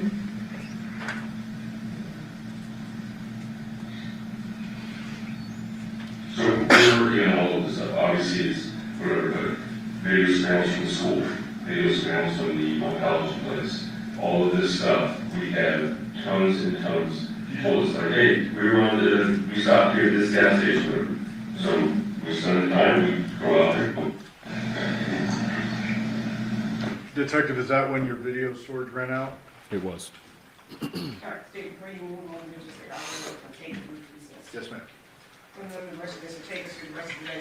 During this recess, you must not discuss or communicate with anyone, including fellow jurors, in any way concerning this case or its way by voice, phone, email, text, internet, or other means of communication or social media. You must not read, watch, listen to news or media accounts or commentary about the case. You must not do any research, such as consulting dictionary, using the internet, and using reference materials. You must not make any investigation, investigate the case, recreate any aspect of the case, or in any other way investigate or learn about the case on your own. You must not form or express any opinion regarding this case until it's finally submitted to you. Ladies and gentlemen, 3:45 will be in recess until 4 o'clock. All right, for the jury.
They told you these stories didn't exist.